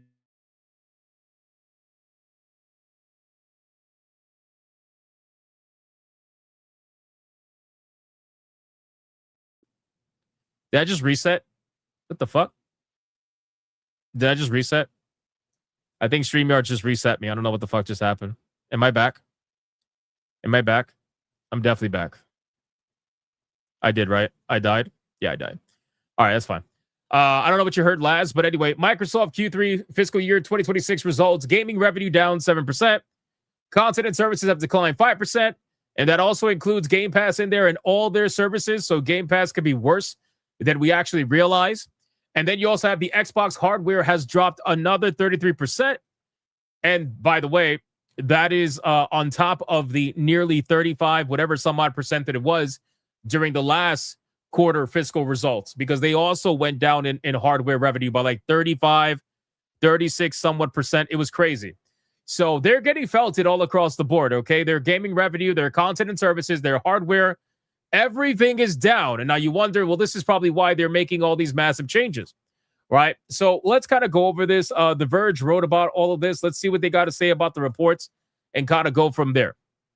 Now, they said that Xbox hardware revenue took a 33% hit, even though the company raked in as a total, by the way, not Xbox, but Microsoft, $82.9 billion. Ladies and gentlemen, almost $83 billion is what Microsoft brought in, which is absolutely fucking insane. God damn it, The Verge. Back to The Verge. All right, well, I guess that's not going to work. That's not going to work. They want to charge. They want to charge me for that, so I'm not even going to bother. So here's what we're going to do. We're going to go here. Check this out. If you go into Shinobi's post, Xbox literally said there will be declines this quarter last fiscal year. They had a very strong fiscal year 2025. Yeah, but the thing is, you're comparing it. I mean, these are quarterly results, right? These are not yearly results. The predicted decline was initial earnings report from Microsoft was Xbox content and services will be down 5%, gaming revenue 7%, and hardware 33%. Again, I think that's a little bit suspicious, but anyway. Exactly what the Microsoft gaming shows wanted. Good for them. Here's what I will show you as well. There's one other thing I wanted to show you. Xbox you already know all the changes they're making to Game Pass. Well, they're also making changes apparently to Windows 11 because now there's going to be a new Xbox mode for Windows 11. Okay. But it says don't get your hopes up for performance improvements. It's just basically a new UI. So now they're trying to bring the whole Xbox, I guess, I don't know, like ecosystem to Windows 11 in their new way with their rebranding and all that stuff. The dedicated gaming experience for Windows 11 is now rolling out in select markets. Well, it's not I don't know if the US is one of those markets. Let's see. Microsoft announced in March that a new Xbox mode for Windows 11, a full-screen dedicated gaming experience, was set to go live in April. On the very final day of the month, with most of those last 24 hours already gone, it's finally starting to happen. Beginning today, we're excited to share the Xbox mode will begin rolling out in select markets to Windows 11 PCs. You know what they're trying to do, right? With the supposed Xbox mode, what they're basically trying to do is they're trying to give you a big picture mode that's going to compete with Steam. That's really what it's going to be. They're trying to create this like not an OS, right? Not an operating system, but you guys know what I'm saying. They want you to create this like big picture console experience, but on PC that you can kind of go through everything in your library with Xbox mode, and you can play your games that you bought via, Xbox. Whether you're playing on a high-performance desktop, a gaming laptop, or a Windows handheld, Xbox mode makes it easier to jump into your games. It adds another way to enjoy your games on PC with a controller-optimized full-screen experience that is built for play. That is literally big picture mode. That is big picture mode for Xbox. And honestly, they probably already had something like this, but now this new Xbox mode is going to make it even better. Because basically what it is a massive UI change. If you look at it, this fucking thing looks almost exactly like Steam. Look at it. I don't think this is how it looks now. I'm pretty sure it's not how it looks now. This literally looks like how Steam OS looks when you boot up the Steam Deck. And I've been saying this for the longest time, man. Microsoft has been trying to do what Steam was doing, but it's a little bit too late for that, in my opinion. But anyway, let's continue.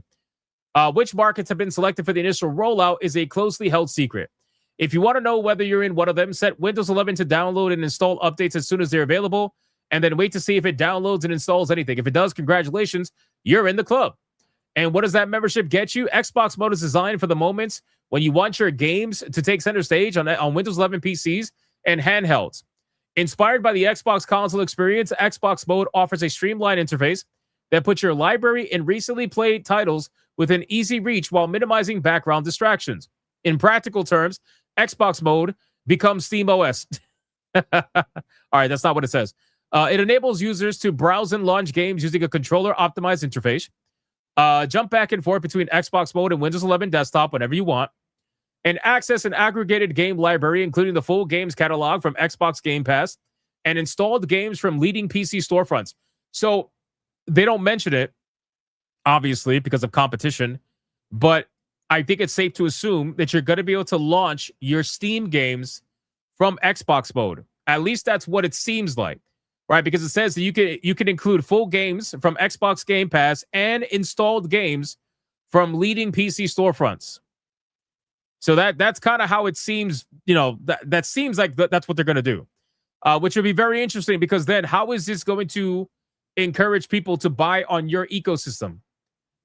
Right? I find it to be a little bit strange. If this is supposed to bring people back to Xbox, wouldn't you want to encourage people to buy things in your ecosystem?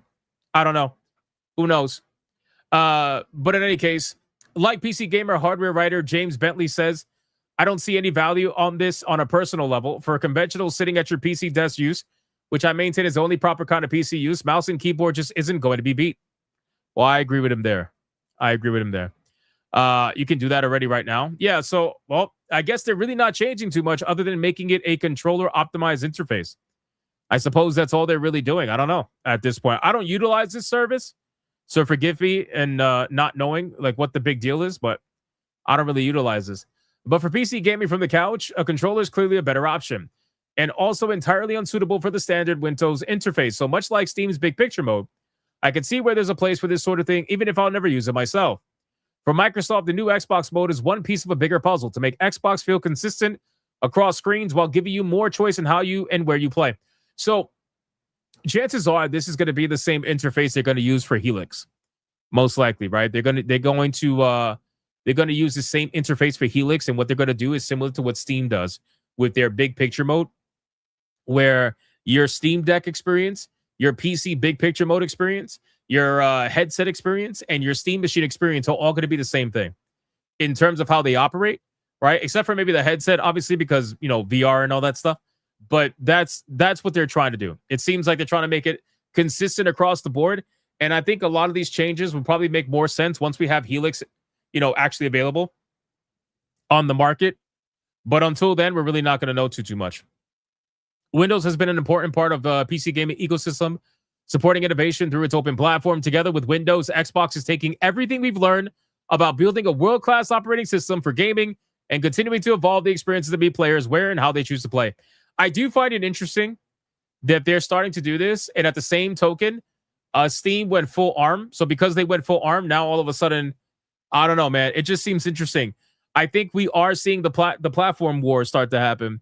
I know the console wars were a thing, but now at this point, I think it now is going to be a platform war where they're all essentially going to be fighting for the PC, for the love of the PC, and Steam has a major lead. So I don't know. We'll see how this ends up going. But as of right now, Microsoft is heavily down financially in terms of Xbox anyway. And hopefully the changes they make boost their sales and boost people bringing themselves back to the Xbox ecosystem. But at this point, I don't really believe that's going to happen. I don't really believe that people are going to be investing in Xbox like that. But we'll see. We'll see. All right. Let me X out of this. We got, hold on. Odin Dark with a 2. Hashtag Nico Robin. Your mom is an Xbox. Thank you. I appreciate that. Guys, it's not looking good for Nico Robin, man. It's not looking good for Nico Robin. We got a lot of red boys that are trying to help out right now. But, man, Yamato is in a full fucking lead right now. It's not looking good. I think it's like $150 plus lead. It's a crazy battle right now. We'll see how it ends. Guys, let's talk about Saros. Let's talk about Saros, ladies and gentlemen. Okay, so first and foremost, if you don't want to be spoiled, don't watch this segment, okay? Don't watch this segment if you don't want to be spoiled on Saros. I'm warning you right now, don't watch this segment if you don't want to be spoiled on Saros. I'm only going to say it one more time, motherfuckers. Do not watch this next segment if you don't want to be spoiled on Saros. That's it. All right. Here we go. So, guys, Saros is a video game that PlayStation recently came out with. And it kind of like, it just came out and nothing happened. Nobody was really talking about it. Nobody was really like making a super big deal about it for the most part. It kind of, I don't want to say like it went under the radar, but obviously, like, I always viewed this game as just Returnal, but Indian. That's kind of how I kind of view this game, right? This game is basically Returnal, but Indian, and it's a PlayStation exclusive. Now, all the PlayStation super fans, they're out there, you know, talking about how this game is the next coming of Christ, but there's like 5 of them saying that, and basically everybody else doesn't care. I think the most it had on Twitch at the time of doing this stream right now was probably like 25,000 viewers. It's obviously a PlayStation exclusive, no PC players, so naturally it's going to be a much smaller amount of people watching the game. But still, regardless, it's one of those games that I think people talked about more than actually wanted to play. It's kind of how it is, right? So in any case, basically it's the Indian Returnal. Now, here's the thing, okay? Gameplay looks pretty fun, right? Returnal was fun for the most part. I didn't mind Returnal. I thought Returnal was pretty cool. But see, the problem is that PlayStation, what they love to do, and God knows you all know this is true, they are so egregious with their bait and switches. It's unbelievable. It's unbelievable, right? However, what's even more egregious is the amount of times that people lie about these games, which is exactly what's happening with Saros, right? Because what it does is that it muddies the water for a legitimate conversation. So here's the thing. People are finding out about the ending of Saros because the game just came out recently and people are finally beating this game and they're realizing what's happening, okay? So I'm going to explain to you what's happening, what's true and what's not true, all right? There is a current viral post right now that's going around featuring this picture that I can see of the main character, right? And his wife, right? With a black female crew member that's a crew member of the main character. I forgot his name. It starts with an A or something like that. They basically are saying that the main character's wife at the end of the game cucks him, right? Completely cucks him, and basically says she's moved on and she's going to be with the black lesbian. Okay?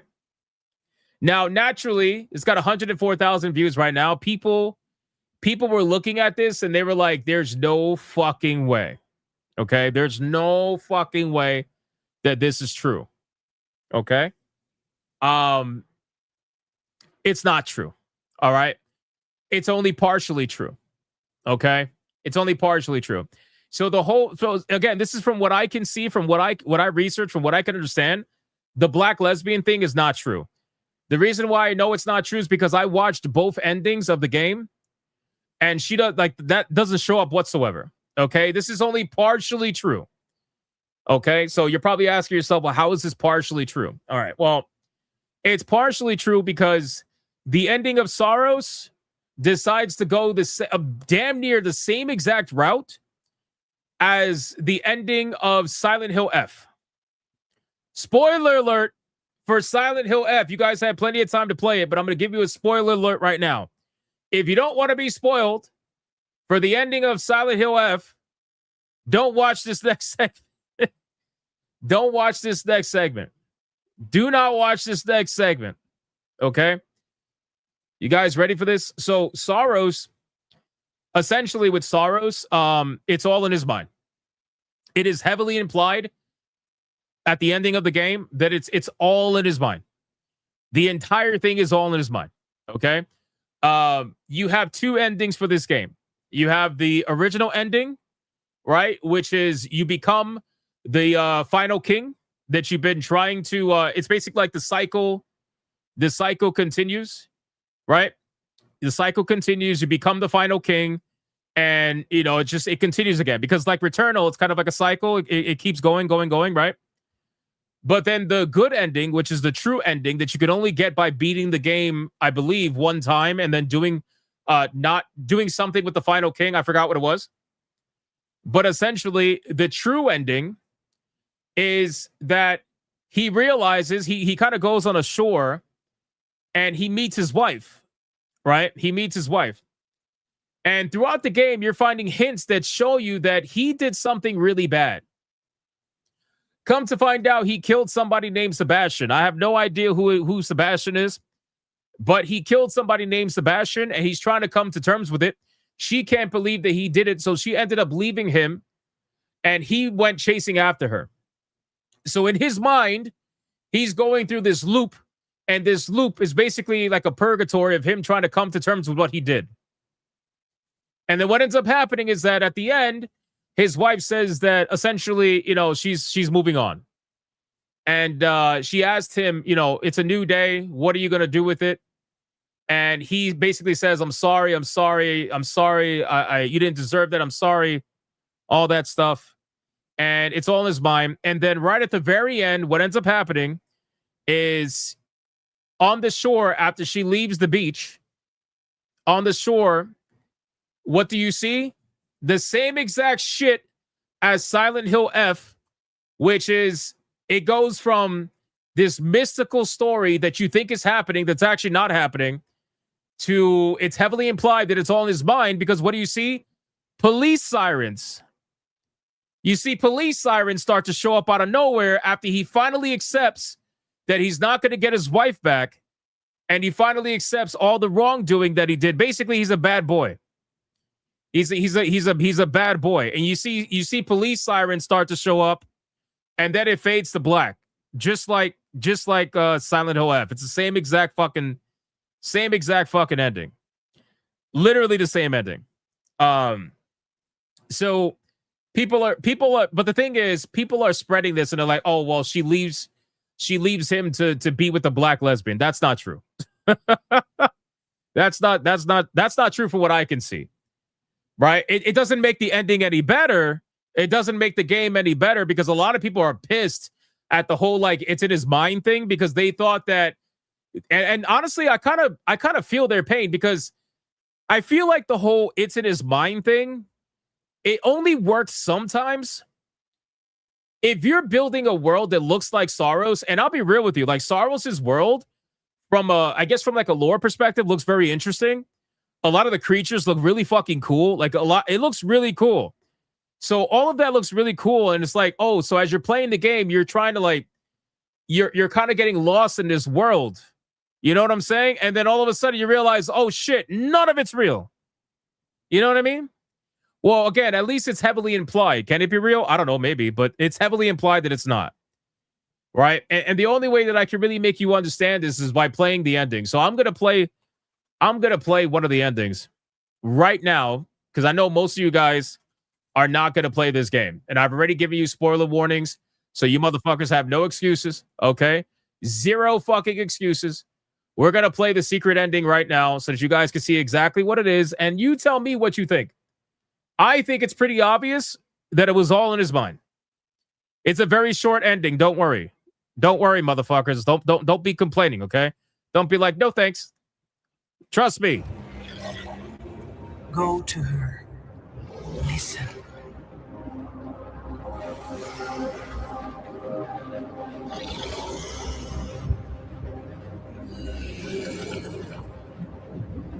I really thought the enemies looked really cool. I like, God, I hate this. It's all in his mind shit. Obviously, the man is bad in this game. Bad boy. He's a bad boy. I don't deserve more than this. I don't deserve more than this. I know that now. He's accepted that he is a man, which inherently makes him a piece of shit. He's a piece of shit. He deserves nothing. Nothing. No, obviously, it's a story of the fact that he did a lot of bad, and he's coming to terms with it in some way, shape, or form. And his wife ends up leaving him regardless. But anyway, here we go. I just hoped you'd be here.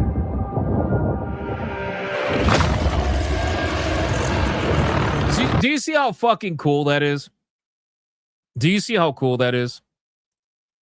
Like, I know people, a lot of people want to hate on PlayStation and shit, and trust me, there's room for that.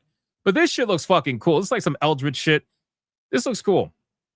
But yeah, see, Shinigami, that's my problem. I literally call this game, the moment I saw the gameplay for this game, I'm like, oh, this is Indian Returnal. Right? This is Indian Returnal. That's what this game is, literally Returnal. Returnal had the same exact similar ending to this fucking game. They literally just took Returnal, swapped skins, and made the same game again. That's what PlayStation did. It's actually fucking unbelievable. But anyway.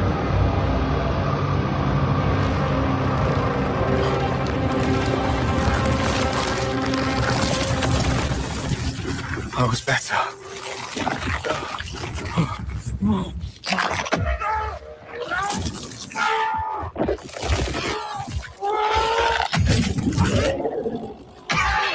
He starts transforming into the king.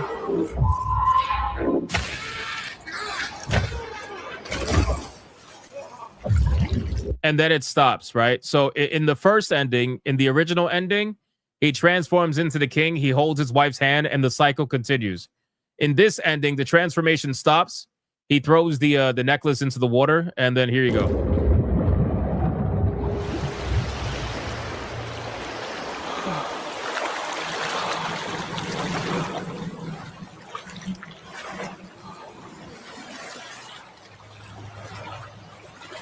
Yesterday is a lie.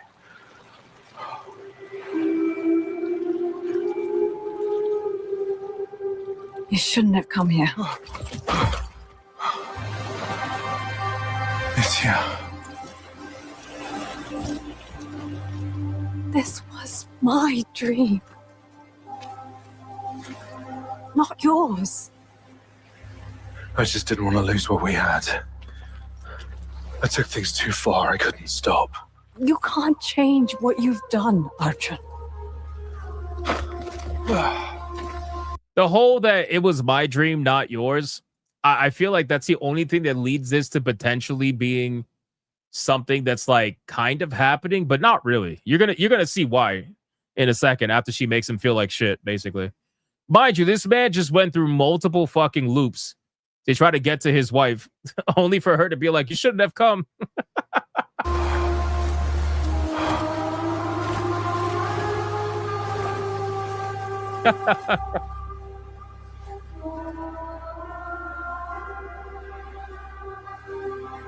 It's a new day.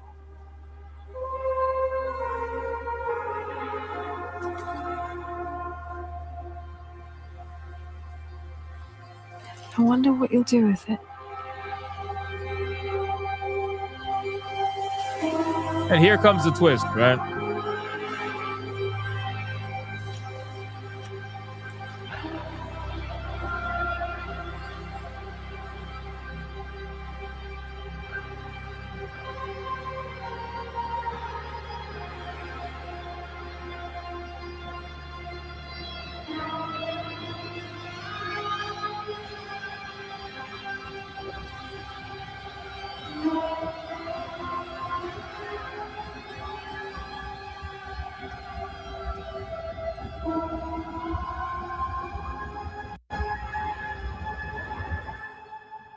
That's it.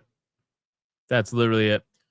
So as you can see, just like with Silent Hill F, the allure, right? The you know, the illusion of the what do you call it? Of the fake world starts to fade away.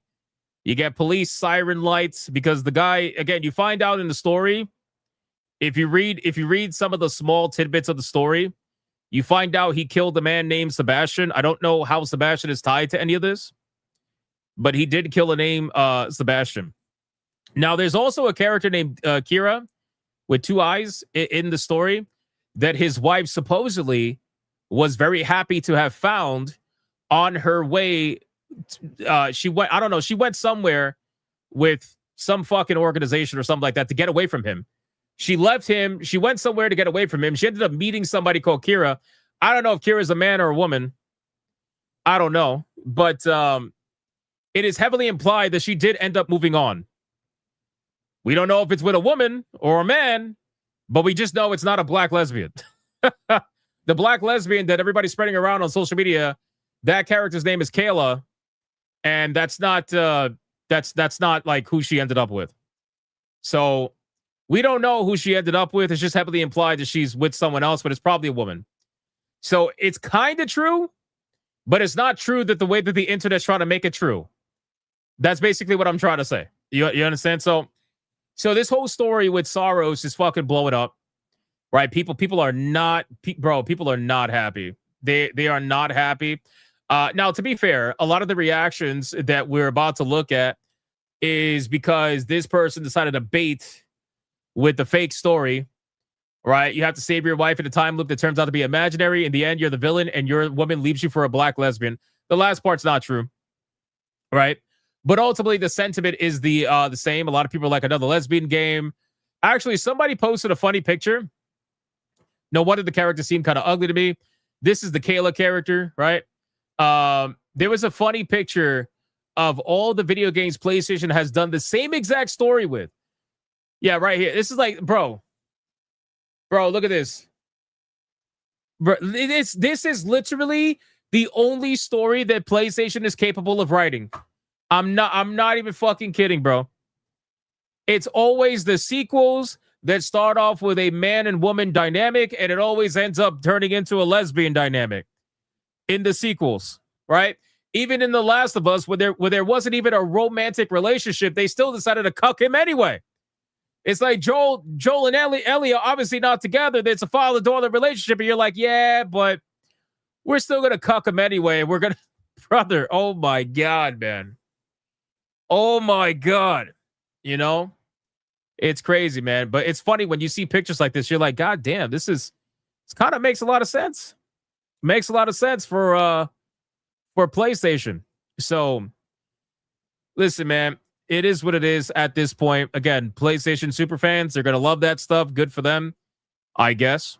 You know, Uncharted wasn't lesbians. Well, they might as well have been. The point is, it's an interesting, funny dynamic that seems to be a consistent story point within this game. I'm sorry, within this company, where this is all they do. This is all they, you know. I guarantee this will probably be what happens in the next God of War game. It's probably what's going to happen in the Intergalactic: The Heretic Prophet. Most likely, you know, she's going to discover her space lesbian. What's the word I'm looking for? Space lesbian. What's the word, like when somebody's, you know, meant to be? I don't know. You guys know what I'm trying to say. Regardless. Regardless, it is what it is. All right, boys. Well, that's it for Saros, man. So people, again, and here's the thing. A game like Saros, yeah, Soulmate. There you go, Soulmate. That's the word I was looking for. A game like Saros, it's sad, right? Because the game relies on death as a gameplay mechanic because it's a roguelite style video game. So by the time you find out any of this, I mean, it's already too late. Right? It's already too late. You've already put tens of hours into the game, like dozens of hours into the game, right? You'll probably be at like 20 hours in the game, 15, 20, 30 hours in the game. By the time you figure any of this out, it happens only if you get the secret ending, by the way, because in the original ending, it doesn't happen this way. In the original ending, you actually end up with your wife as the new king, and she's by your side, and everything seems normal. Right, so they literally buried it. They buried it at the very, very, very end. Let me show you. This is what the original ending looks like here, so that you guys can see. Look at this. Look at the stark difference, the drastic fucking difference. Look at. He takes his hand. This is kind of badass, to be honest with you.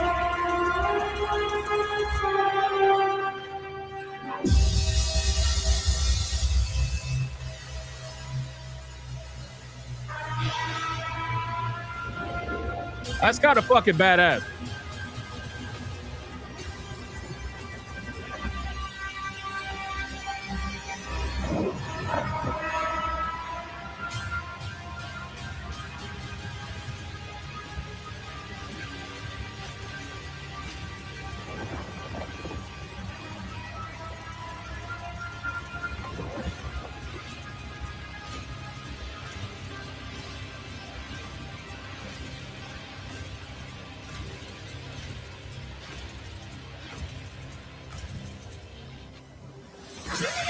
And that's it. That's actually kind of fucking badass, you know? And I think that's him kind of accepting he's the bad guy, or embracing that he's the bad guy, which is like the whole becoming the king again thing. Whereas in the secret ending, it's him accepting he's the bad guy, but in a different way. He's like, I'm sorry. I'm so sorry. And then you find out, oh, it's all a dream. So you don't even know. Again, you take the woke shit out of it, right? Take all that garbage out of it, whatever. Even in the original ending, you still don't even know about the fact that it's all a dream. You don't even know that. So it takes you having to do the original ending plus getting to the secret ending for you to figure out that all of this is in your fucking head.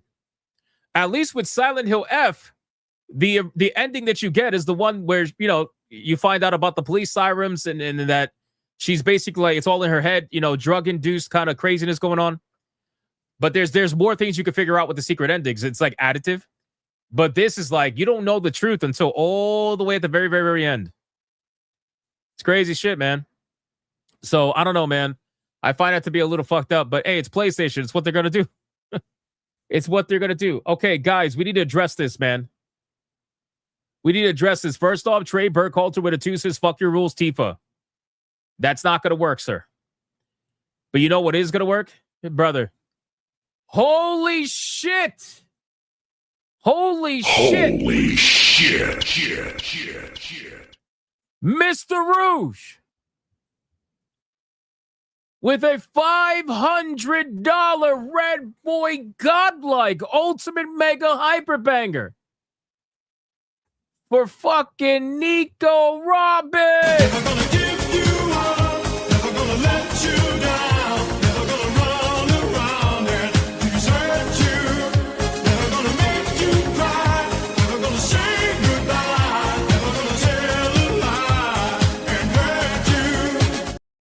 Holy fuck. That is, yeah, that's a giga banger. Monster kill. Oh my God. And just like that, Nico Robin is now in the lead. Whether or not the fans of Yamato are going to step up or not, I have no idea. But holy shit.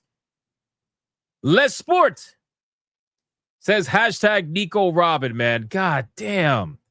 This was his one shot because he's banned now on YouTube. He can't donate anymore. So he went all in. He's all in on Yamato. I'm sorry, on Nico Robin, not Yamato. He's all in. Holy shit, boys. That's insane. That's insane. Mr. Rouge, I'm going to give you some clips in a second. Let me just catch up, brother. I owe the king of games with a 2. Man suffers infinite punishment for women? Hell no. That's basically the story. But then they're going to be like, oh, well, it's his fault. He's a murderer. He did something bad. He shouldn't have came.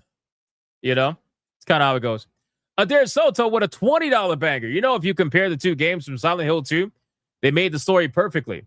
The main protagonist was a bad person in the game. We learned from progressing the game. This game, you're just a bad person. That's it. Yeah. I mean, the way that they told the story in Silent Hill 2, though, was so interesting because the world around you, you know, as with Silent Hill, the world around you kind of devolves into aspects of your biggest guilts, right? Kind of like what Pyramid Head was for James, right? Kind of like what the nurses were for James. The nurses was like his lust, his idea of the fact that, you know, sex with women, that because his wife was sick and all that shit, you know, like that was supposed to represent his lust, which is why a lot of people were pissed that they nerfed the sexual aspects of the nurses because it kind of goes against the entire reason why they were looking the way they did in the first place. So it's an interesting way to tell the story. Yeah, I agree. But I don't know if Saros does the same thing. I don't think it does. You don't know about it until the very end. I'm sure. Listen, there are, like, from what I can understand, there's little story tidbits, like little data pads that you can find. They kind of tell you the story. Like they hint at certain things not being the way they're supposed to be. But still, ultimately, you don't find out until the secret ending. It's crazy, you know? Adair with a 5 in the Silent Hill 2 ending. She forgives him even though he didn't deserve it. Has more emotion to it, but this game is just a nothing burger. Well, I mean, I wouldn't call it a nothing burger because the gameplay did look fun, right? If you had fun with Maternal, you're going to have fun with Saros, right? From a gameplay perspective. But see, the thing is, a lot of people aren't complaining about the gameplay. They're complaining about the payoff, right? The story. It is a narrative-driven video game at the end of the day, so the story has to have a decent payoff. And that kind of like M. Night Shyamalama Ding Dong fucking... you literally did the same thing as Returnal, brother. And then not only that, but then you threw in the typical PlayStation fucking garbage right at the very end as well. Like you did a double banger. You know, you literally did a double banger. Speedy Cake with a 5 to quote Brian's mother. He's not the Messiah. He's a very naughty boy. Pretty much. Dare Soto with a 5. The pattern recognition is getting bigger and bigger of the lesbian characters. Specifically with PlayStation, you know. Matthew with a 2. Can you vote more than once or not? Yeah, you can vote more than once. You can vote as many times as you want. But the thing is, YouTube, after you donate a total of $500, YouTube will usually stop you unless you have like an alternate account or if you go on Rumble. So that's why, like, I always say anytime somebody does $500, that's normally when it ends for them anyway. But some people go crazy. They'll make like alternate accounts and shit. But yeah, YouTube has a limit for one account. Where are we at? Shammy Lammy Ding Dong. Yeah, bro. I always say M. Night Shyamalama Ding Dong because his name is just fucking crazy, bro. His name is crazy. All right. We got to play some clips for Mr. Rouge, man. We got to play some clips for Mr. Rouge. While I am playing clips, hold on. There's a comment I want to read. It's interesting. Sherwin, I'm a Sony fan, but I'm so disappointed with Sony direction of stories on first and second party that there is always Force Woke and DEI, only Astrobot and GT7, Stellar Blade and Death Stranding. Yeah, and ironically, Stellar Blade did better on PC. That's crazy, man. Death Stranding was a good game. I enjoyed that game a lot. I can't wait to play the second one. Yeah, I mean, listen, at this point, I've always said that PlayStation's specialty, okay, was blockbuster single-player video games. That was their specialty, in my opinion, okay? They have abandoned that specialty for nonsense live service video games. And then when they do try to do a single player blockbuster game, they just got to fuck it up somehow, some way.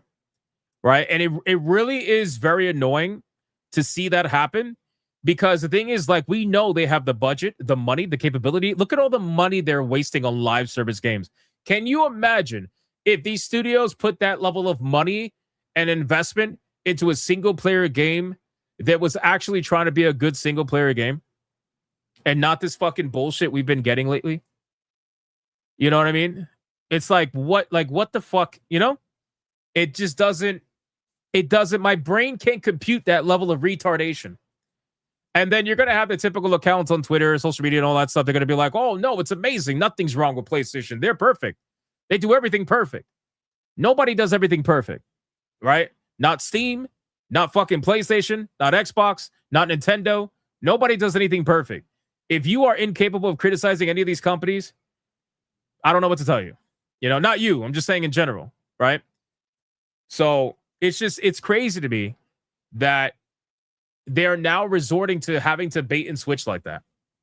You know, especially since I remember when I compared Saros to Returnal, and I think I made like 1 or 2 videos on it. I had a bunch of comments from Sony, like, super fanboys that were basically commenting and saying that, oh, it's not Returnal. It's going to be totally different from Returnal. And I'm like, dude, it literally looks like Returnal. And then not only did it look like Returnal, but it actually plays like Returnal. And then come to find out the fucking story's like Returnal. It's just from a man is bad perspective. But the story's damn near identical. What are we doing? Are you guys literally that creatively bankrupt? You guys have been marketing this game as like the next big banger from PlayStation. Come to find out, it's just Returnal, the sequel, Indian edition. What the fuck is that? What the fuck is that? Anyway, that's basically it, you know. Where we at, bro? But yes, Matthew, you can vote more than once. Odin Dark with a 2, Jim Ryan is Don Matrick 2.0. You might have something there. Adair Solta with a 5, and PlayStation has so much old IP they don't want to touch or get back to the consumer players, single player games. They do. They're sitting on a lot of fucking a lot of IPs that are just doing nothing. They're sitting on it. You know? They're literally sitting on it. Nothing's happening with them. And it's sad. But, I mean, it is what it is. Steam Machine needs to release so Sony can learn not to screw over their customers. By the way, in case you guys are unaware, it has been confirmed that Steam has received a massive shipment of what is labeled as video game consoles. Now, the last time we saw something like this happen is when they got a massive shipment of controllers, which come to find out was the Steam controllers. So people are starting to believe that Steam has gotten their first shipment of Steam machines, but they just don't want to tell nobody yet. But it is on record.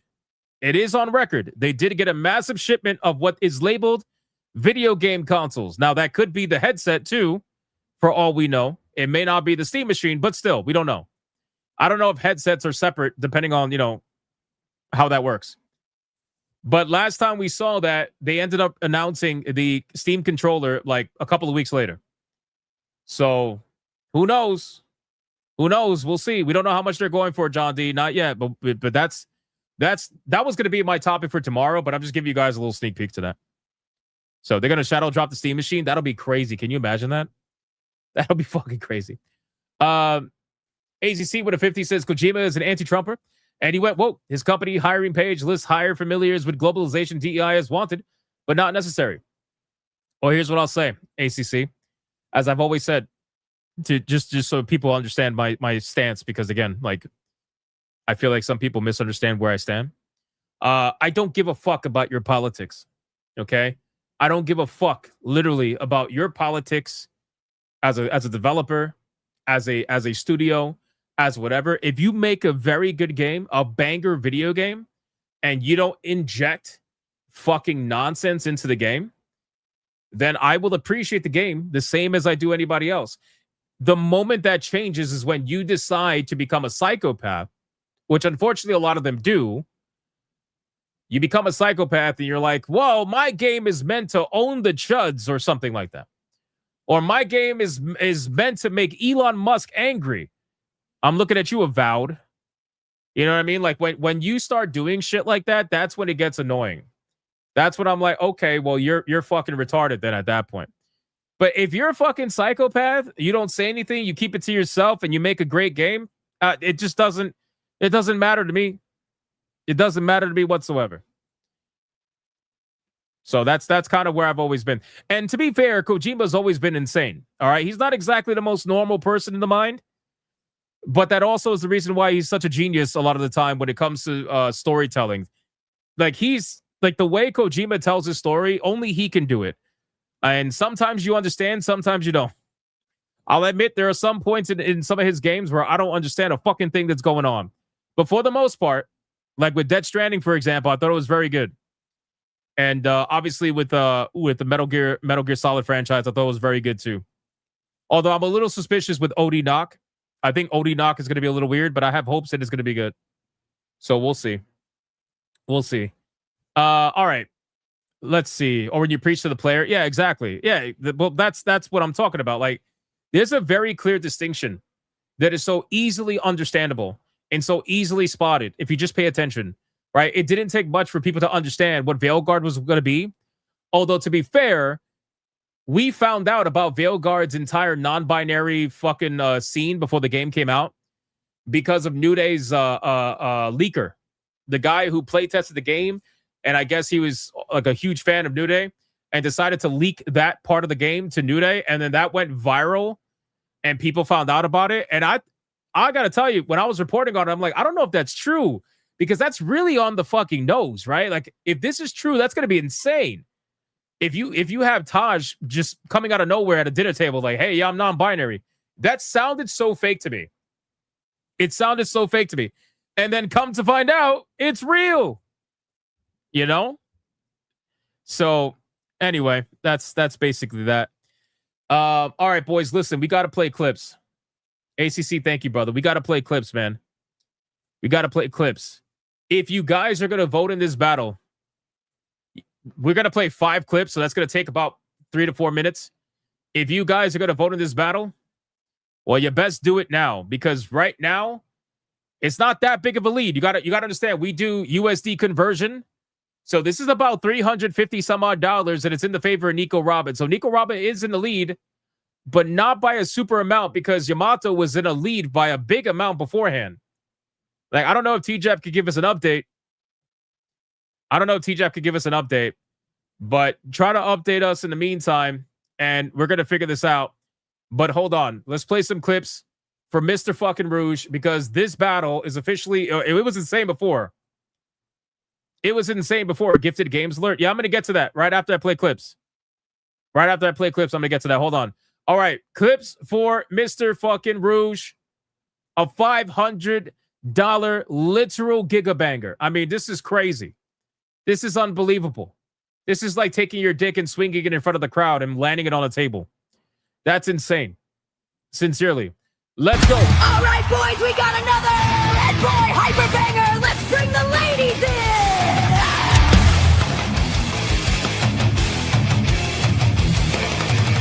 Damn, Nico Robin.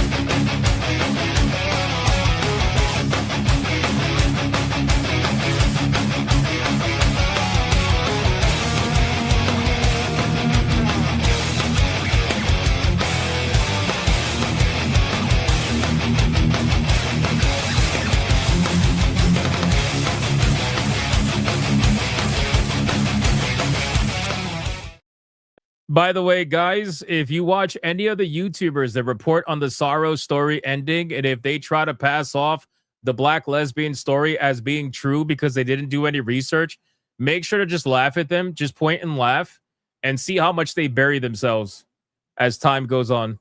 That's all. Just have a laugh. God. All right, boys, we ladies in!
This is the last one.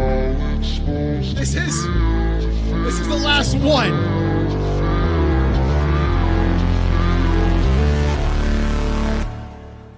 I hypnotic,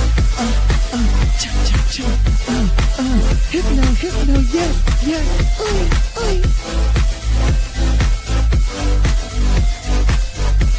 Big Swan beefy man.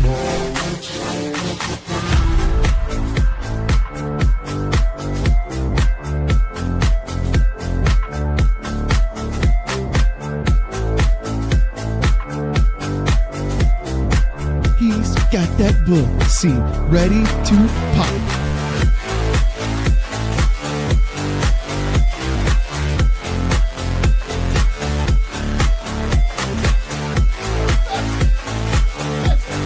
This man said perfection, brother. You gay as hell, boy. You're gay as hell. This man gay as hell. Tell you what, just like this. Try to relax your anus. And there's a little bit of a... Your shoulders. You gay as hell.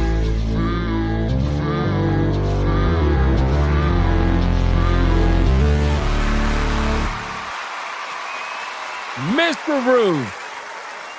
Let's Sport. Thank you so much, my man. That was absolutely insane. A $500 giga banger. I'm gonna start using that word now. Giga bang. That's what it's gonna be. That's what it's gonna be. Thank you, Mr. Rouge. Nico Robin. Got somebody strong in her corner, man. It's gonna be insane. Oh my God. Matthew Fritz, $290 for hashtag your mind. Never gonna give you up, never gonna let you down, never gonna run around and desert you, never gonna make you cry, never gonna say goodbye, never gonna tell a lie and hurt you. Holy shit. Oh my God, boys. Look at the updated numbers. Yamato's at 661. Nico Robbins at 592.32. Oh my God. Why is this as close as it is? Matthew Fritz, $290 for Yamato. Guys, we got to end this. It's getting crazy out here. It's a bloodbath. It's an absolute fucking bloodbath. We got to end this. Holy shit. Oh man, guys, that's it. Final song. We're just going to do it now. I'll play you clips after. We got to do it now. We got to figure out. This is it. The last song. And then after this, we got the final countdown. This is it, man. It's either going to be Yamato or Nico Robin. One of the two. I don't know how. I really don't know how this is going to go. I'm completely out of the loop on this one. Man. Matthew, Jesus. Oh, my God. This is insanity, man. Somebody call an ambulance, bro. I don't know what kind of ambulance is going to want to show up to this battle, brother. This is like a fucking shootout. It's a sea of blood. Yes, exactly. I knew it was going to be a crazy battle. I didn't think it was going to be like this, bro. Oh, my God, man. Toxin with the 5 for hashtag Nico Robin got it throbbing. Why did you got to make it weird? Why do you always have to make it weird? Fucking Toxin, man. Always gotta make it weird. Shout out to you, my man. Love you, Toxin, you fucking crazy bastard. That's crazy, man. Yes, Matthew is holding it down. He's absolutely holding it down. Mr. Rouge held it down. This is crazy shit, man. Hickory Excalibur banged it out earlier as well. Speedy Cake banging it out as well. King Demon Wing banging it out as well. Jesus Christ, man. This is a crazy battle. I don't know what's gonna happen, man. Holy shit. Yamato versus Nico Robin. Who's gonna be the next semi-finalist? There can only be one, boys. Already got more blood than the 007 game? Oh, man, I'm fucking coping. One more Nico Robin giga banger. Brother, I don't think we're going to see another $500 vote for Nico Robin. I'm sorry, Soul Reaper. I'm sorry. Chaz Dragoon with a 10. Nico Robin, bring out the latex nurse squad. That'll save everyone from the ensuing death. Bro, we need something. I don't know what, but something. Silver Bullet Lycan with a 10 for hashtag Yamato. Thank you, Silver Bullet Lycan. I appreciate that, brother. Oh, my God. Toxin says copyright Gigabanger now before Smash JT and New Blackstreet copies it. Oh, they're already copying it. Just like everything else. That's so true, bro. Oh, man. I got to start saying Gigabanger TM or Hyperbanger TM. I swear. Trademark that shit. Guys, this is crazy. Rumble's a little bit quiet. I'm concerned. Rumble's usually not this quiet, man. Toradol with a 2 says, I remember Crunchyroll supported Dragon Maid's corrupted translation, and Sony owns them. Refusing to step in and right the industry destroys Sony is part of the problem. Yeah, I would agree with that, Toradol. I would agree with that, brother. Thank you for the 2. I appreciate that, man. You are spot on. You are spot on. Just like when Smash copied the waifu. Bro, everybody, man. Everybody, man. It's all good, though. It's all good. It is what it is, right? Yeah, Rumble is not rumbling. I don't know what they're doing, Chaz Dragoon. I don't know what they're doing. The song's about to end, and we're about to do Final Countdown. We can't, bro. We can't go into Final Countdown with like a fucking, what is it? A $60 difference, bro. This is going to be crazy. Are we really going into the Final Countdown with a $60 difference? Oh, my God.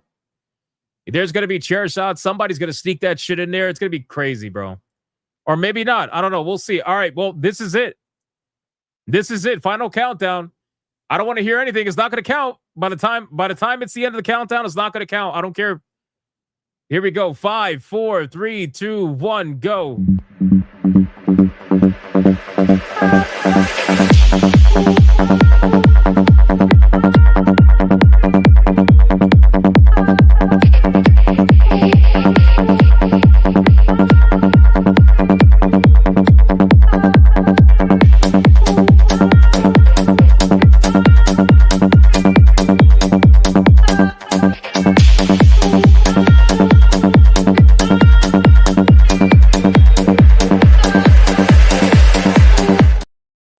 Waiting for lag, waiting for lag, waiting for lag, waiting for lag, waiting for lag, waiting for lag, waiting for lag, waiting. And that is it, ladies and gentlemen.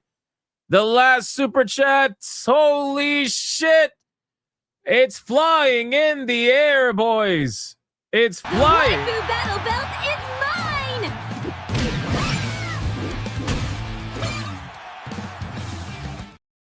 Jesus Christ. Shit.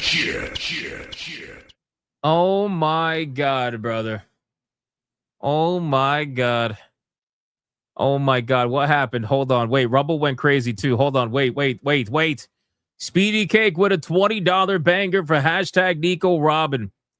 Then we got Fighter 4 with a $150 Red Boy Hyper banger for hashtag Nico Robin. Never gonna give you up, never gonna let you down, never gonna run around and desert you, never gonna make you cry, never gonna say goodbye, never gonna tell a lie and hurt you. Insane, man.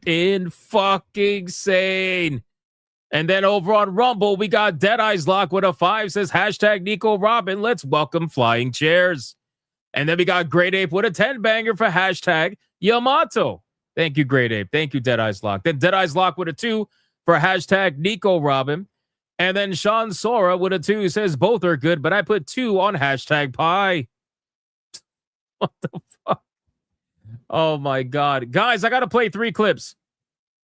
2 for Matthew Fritz, 1 for Fighter 4.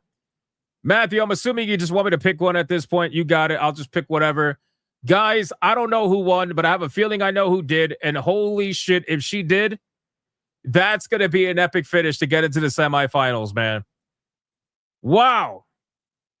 It's a Red Boy Hyper Banger, bitches! Let's bring the ladies in!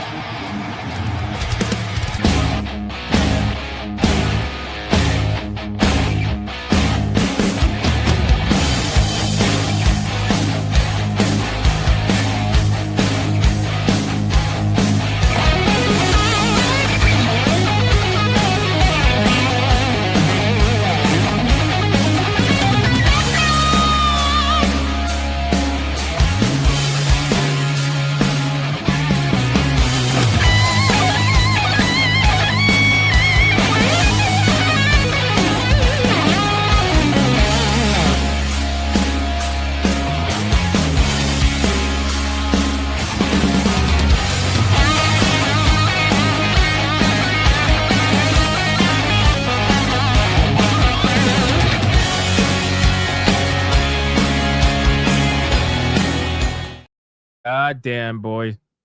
This is crazy shit, man. All right, boys, we have another Red Boy Hyper Banger. Let's bring the ladies in.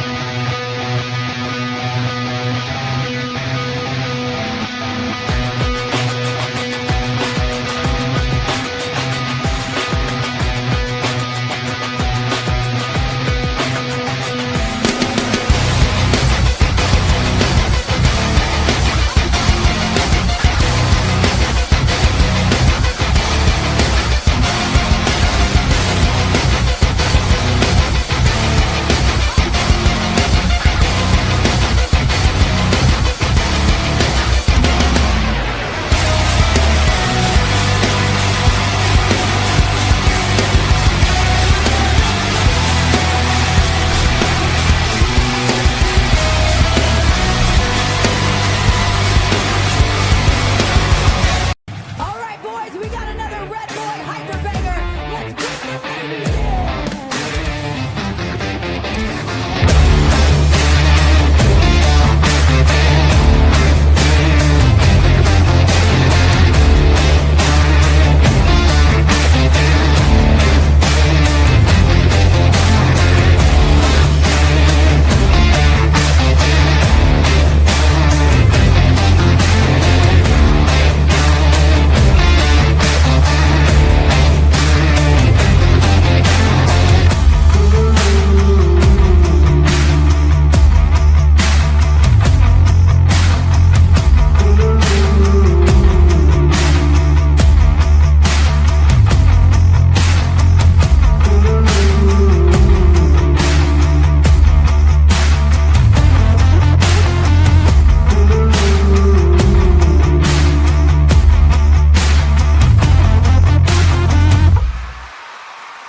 Holy shit, man.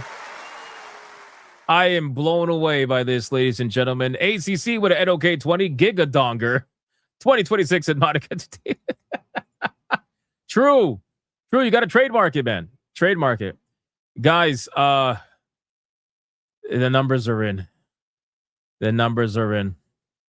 We got our second semifinalist, ladies and gentlemen. Oh my God. Yamato at $681 versus Nico Robin at $778. Holy shit. Which means the winner and moving on to the semifinals is none other than the one and the only Nico fucking Robin, ladies and gentlemen. She did it, boys.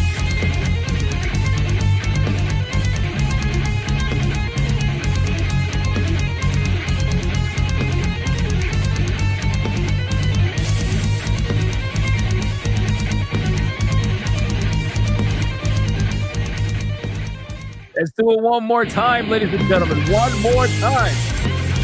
God damn.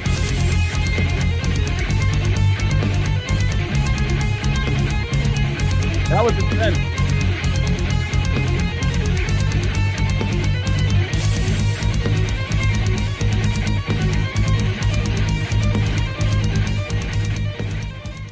Listen, man, I know we're gonna play the Coping and Seething song, okay? I know we're gonna play the Coping and Seething song, but can we give a round of applause to Yamato, man? Because that was a hell of a fucking battle, boys.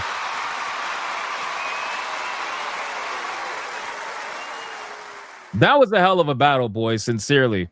That's crazy shit, man. Shout out to Yamato. But no matter what, we gotta play the song. You are coping and seething. You just can't accept what you're seeing. Yes, you're coping and seething. The truth is scalding, and now you are molding and coping so hard. Coping and seething. And that's gonna be it, boys. For the One Piece Waifu Battle Tournament today, Nico Robin is going backstage. Where on Sunday, well, not Sunday, she won't battle, but still, she's in the semifinals now, ladies and gentlemen. if we bring up the bracket, let's see where we're at right now. Hold on 1 second. Let's bring it up. So looking at the bracket now, Nico Robbins moving on, and she's going to be facing Raiju Vinsmoke in the semifinals.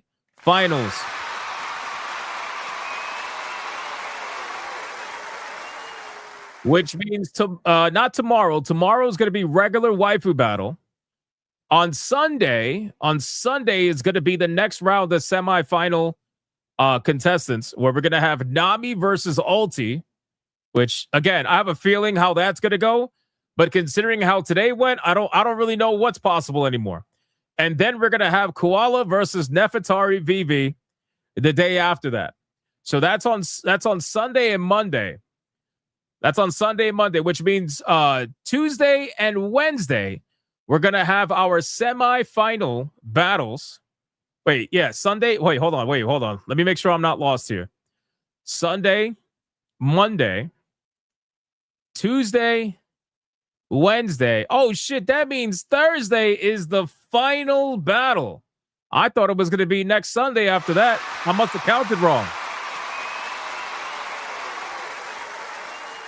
That means we're going to wrap this shit up next week, boys. We're going to wrap up the One Piece Waifu Battle Tournament next week. So Raiju Vinsmoke versus Nico Robin right now. And then we're going to have Nami versus Ulti, Koala versus Nefertari Vivi. And whoever wins that battle will face each other off here, and we'll go from there. That's crazy, man. Holy shit. It's counting down. It's counting down, ladies and gentlemen. Guys, let me check gifted games. We got some gifted games, and then we're going to close it out, boys. No gaming stream today because I am getting ready to start, my morning streams, potentially tomorrow. If not tomorrow, then definitely Monday. For sure. One of the two. I don't know exactly, but one of the two. We'll see. Boys, gifted games, really quick. Let's check this out. Hold on. All right, so we got... What the fuck? We got Great Ape. He says, to the mines with you, LOL. Hey, at least it's not a Philion or Directive 8020. If I was a troll, would have sent you one of those. He gifted Deep Rock Galactic Survivor Heavy Duty Expansion. Oh, man, bro. You really about to make me continue playing this game even more? Oh, my God. You know how many hours I have in this? You know how many hours I have in this game? Bro. Jesus Christ. He's going to send me back to the mines. Thank you, Great Ape. I appreciate that. Before you reject this fucking game, at least look at the goddamn trailer. You gay as fuck, boy.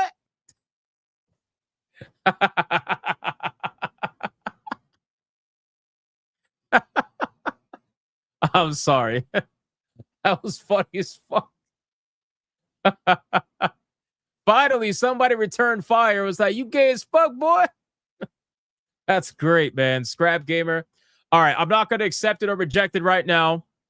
Because I got to hurry up and do some other shit. But I will watch the trailer. And if I think it's not Gooner, then I'll accept it. If I think it's Gooner as fuck, then you're going to get you gay as fuck, boy, as a reject. So just letting you know. But I appreciate the sentiment anyway. Thank you, Scrap Gamer. You fucking legend, man. Thank you so much. All right. In terms of Rumble, I think we're caught up on Rumble. I just want to make sure, man. Yeah, we're caught up on Rumble. Guys, amazing stream. Thank you so much for all the insane support. I appreciate it. Join me on the next Hypnocast tomorrow. We got a lot that we got to talk about every single day. We got waifu battles tomorrow. It's a brand new month, of course. So come hang out. This Saturday, we got SNH, Saturday Night Hypnosis, of course. And then next Sunday, you got Hypnocast. And that's going to continue the One Piece Waifu Battle Tournament. So we're going to see who else is going to go into the semifinals. And next week, we will decide a winner. By the end of our week on Thursday, we will decide a winner. So you're not going to want to miss the stream on Thursday. That's going to be an insane stream. Do not miss that, boys.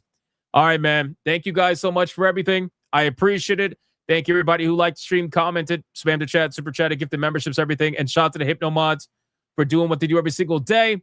And I will see every single one of you guys on the next one. Until then, we're going to go raid Cassie, tell it to protect her booty hole. Go be bigots and go be gooners. Bye.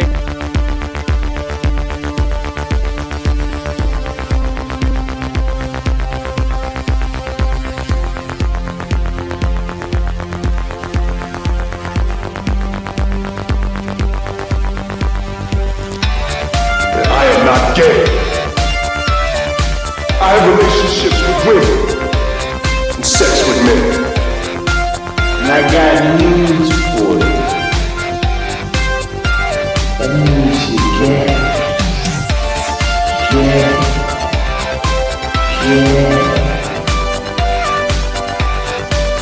Poor kids are just as bright and just as talented as white kids. Her dog, or her cat, was named Vagina. Vagina. Vagina. Put a ticket in, make her gay. Suck it, yeah, Jones. Put a ticket in, make her gay. Fuck it, yeah, put a ticket in, make her gay. It means put a chicken in it, we eat, and make her fucking gay. Fucking pronouns! Fucking pronouns!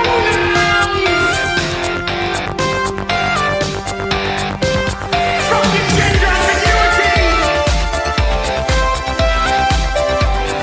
Fucking current day California shit! 'Cause that's all we fucking know! 'Cause we're boring! We're so fucking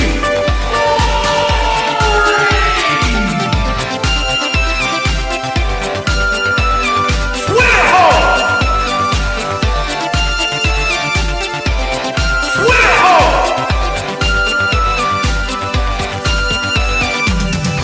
Get it right!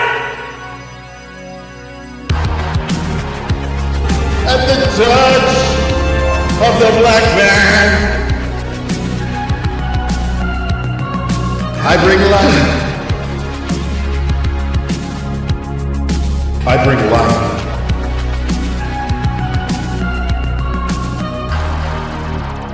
I bring life.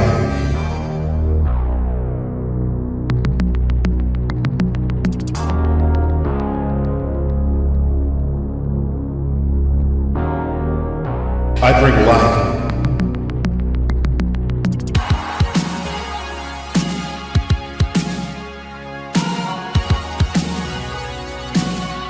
I bring life.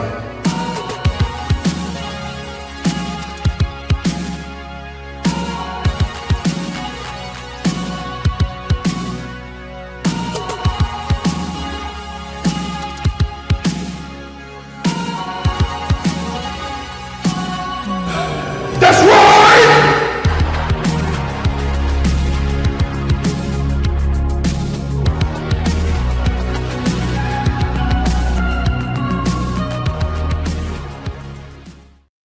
Why the hell are you still here? Go on. Get out of here. Go play some video games.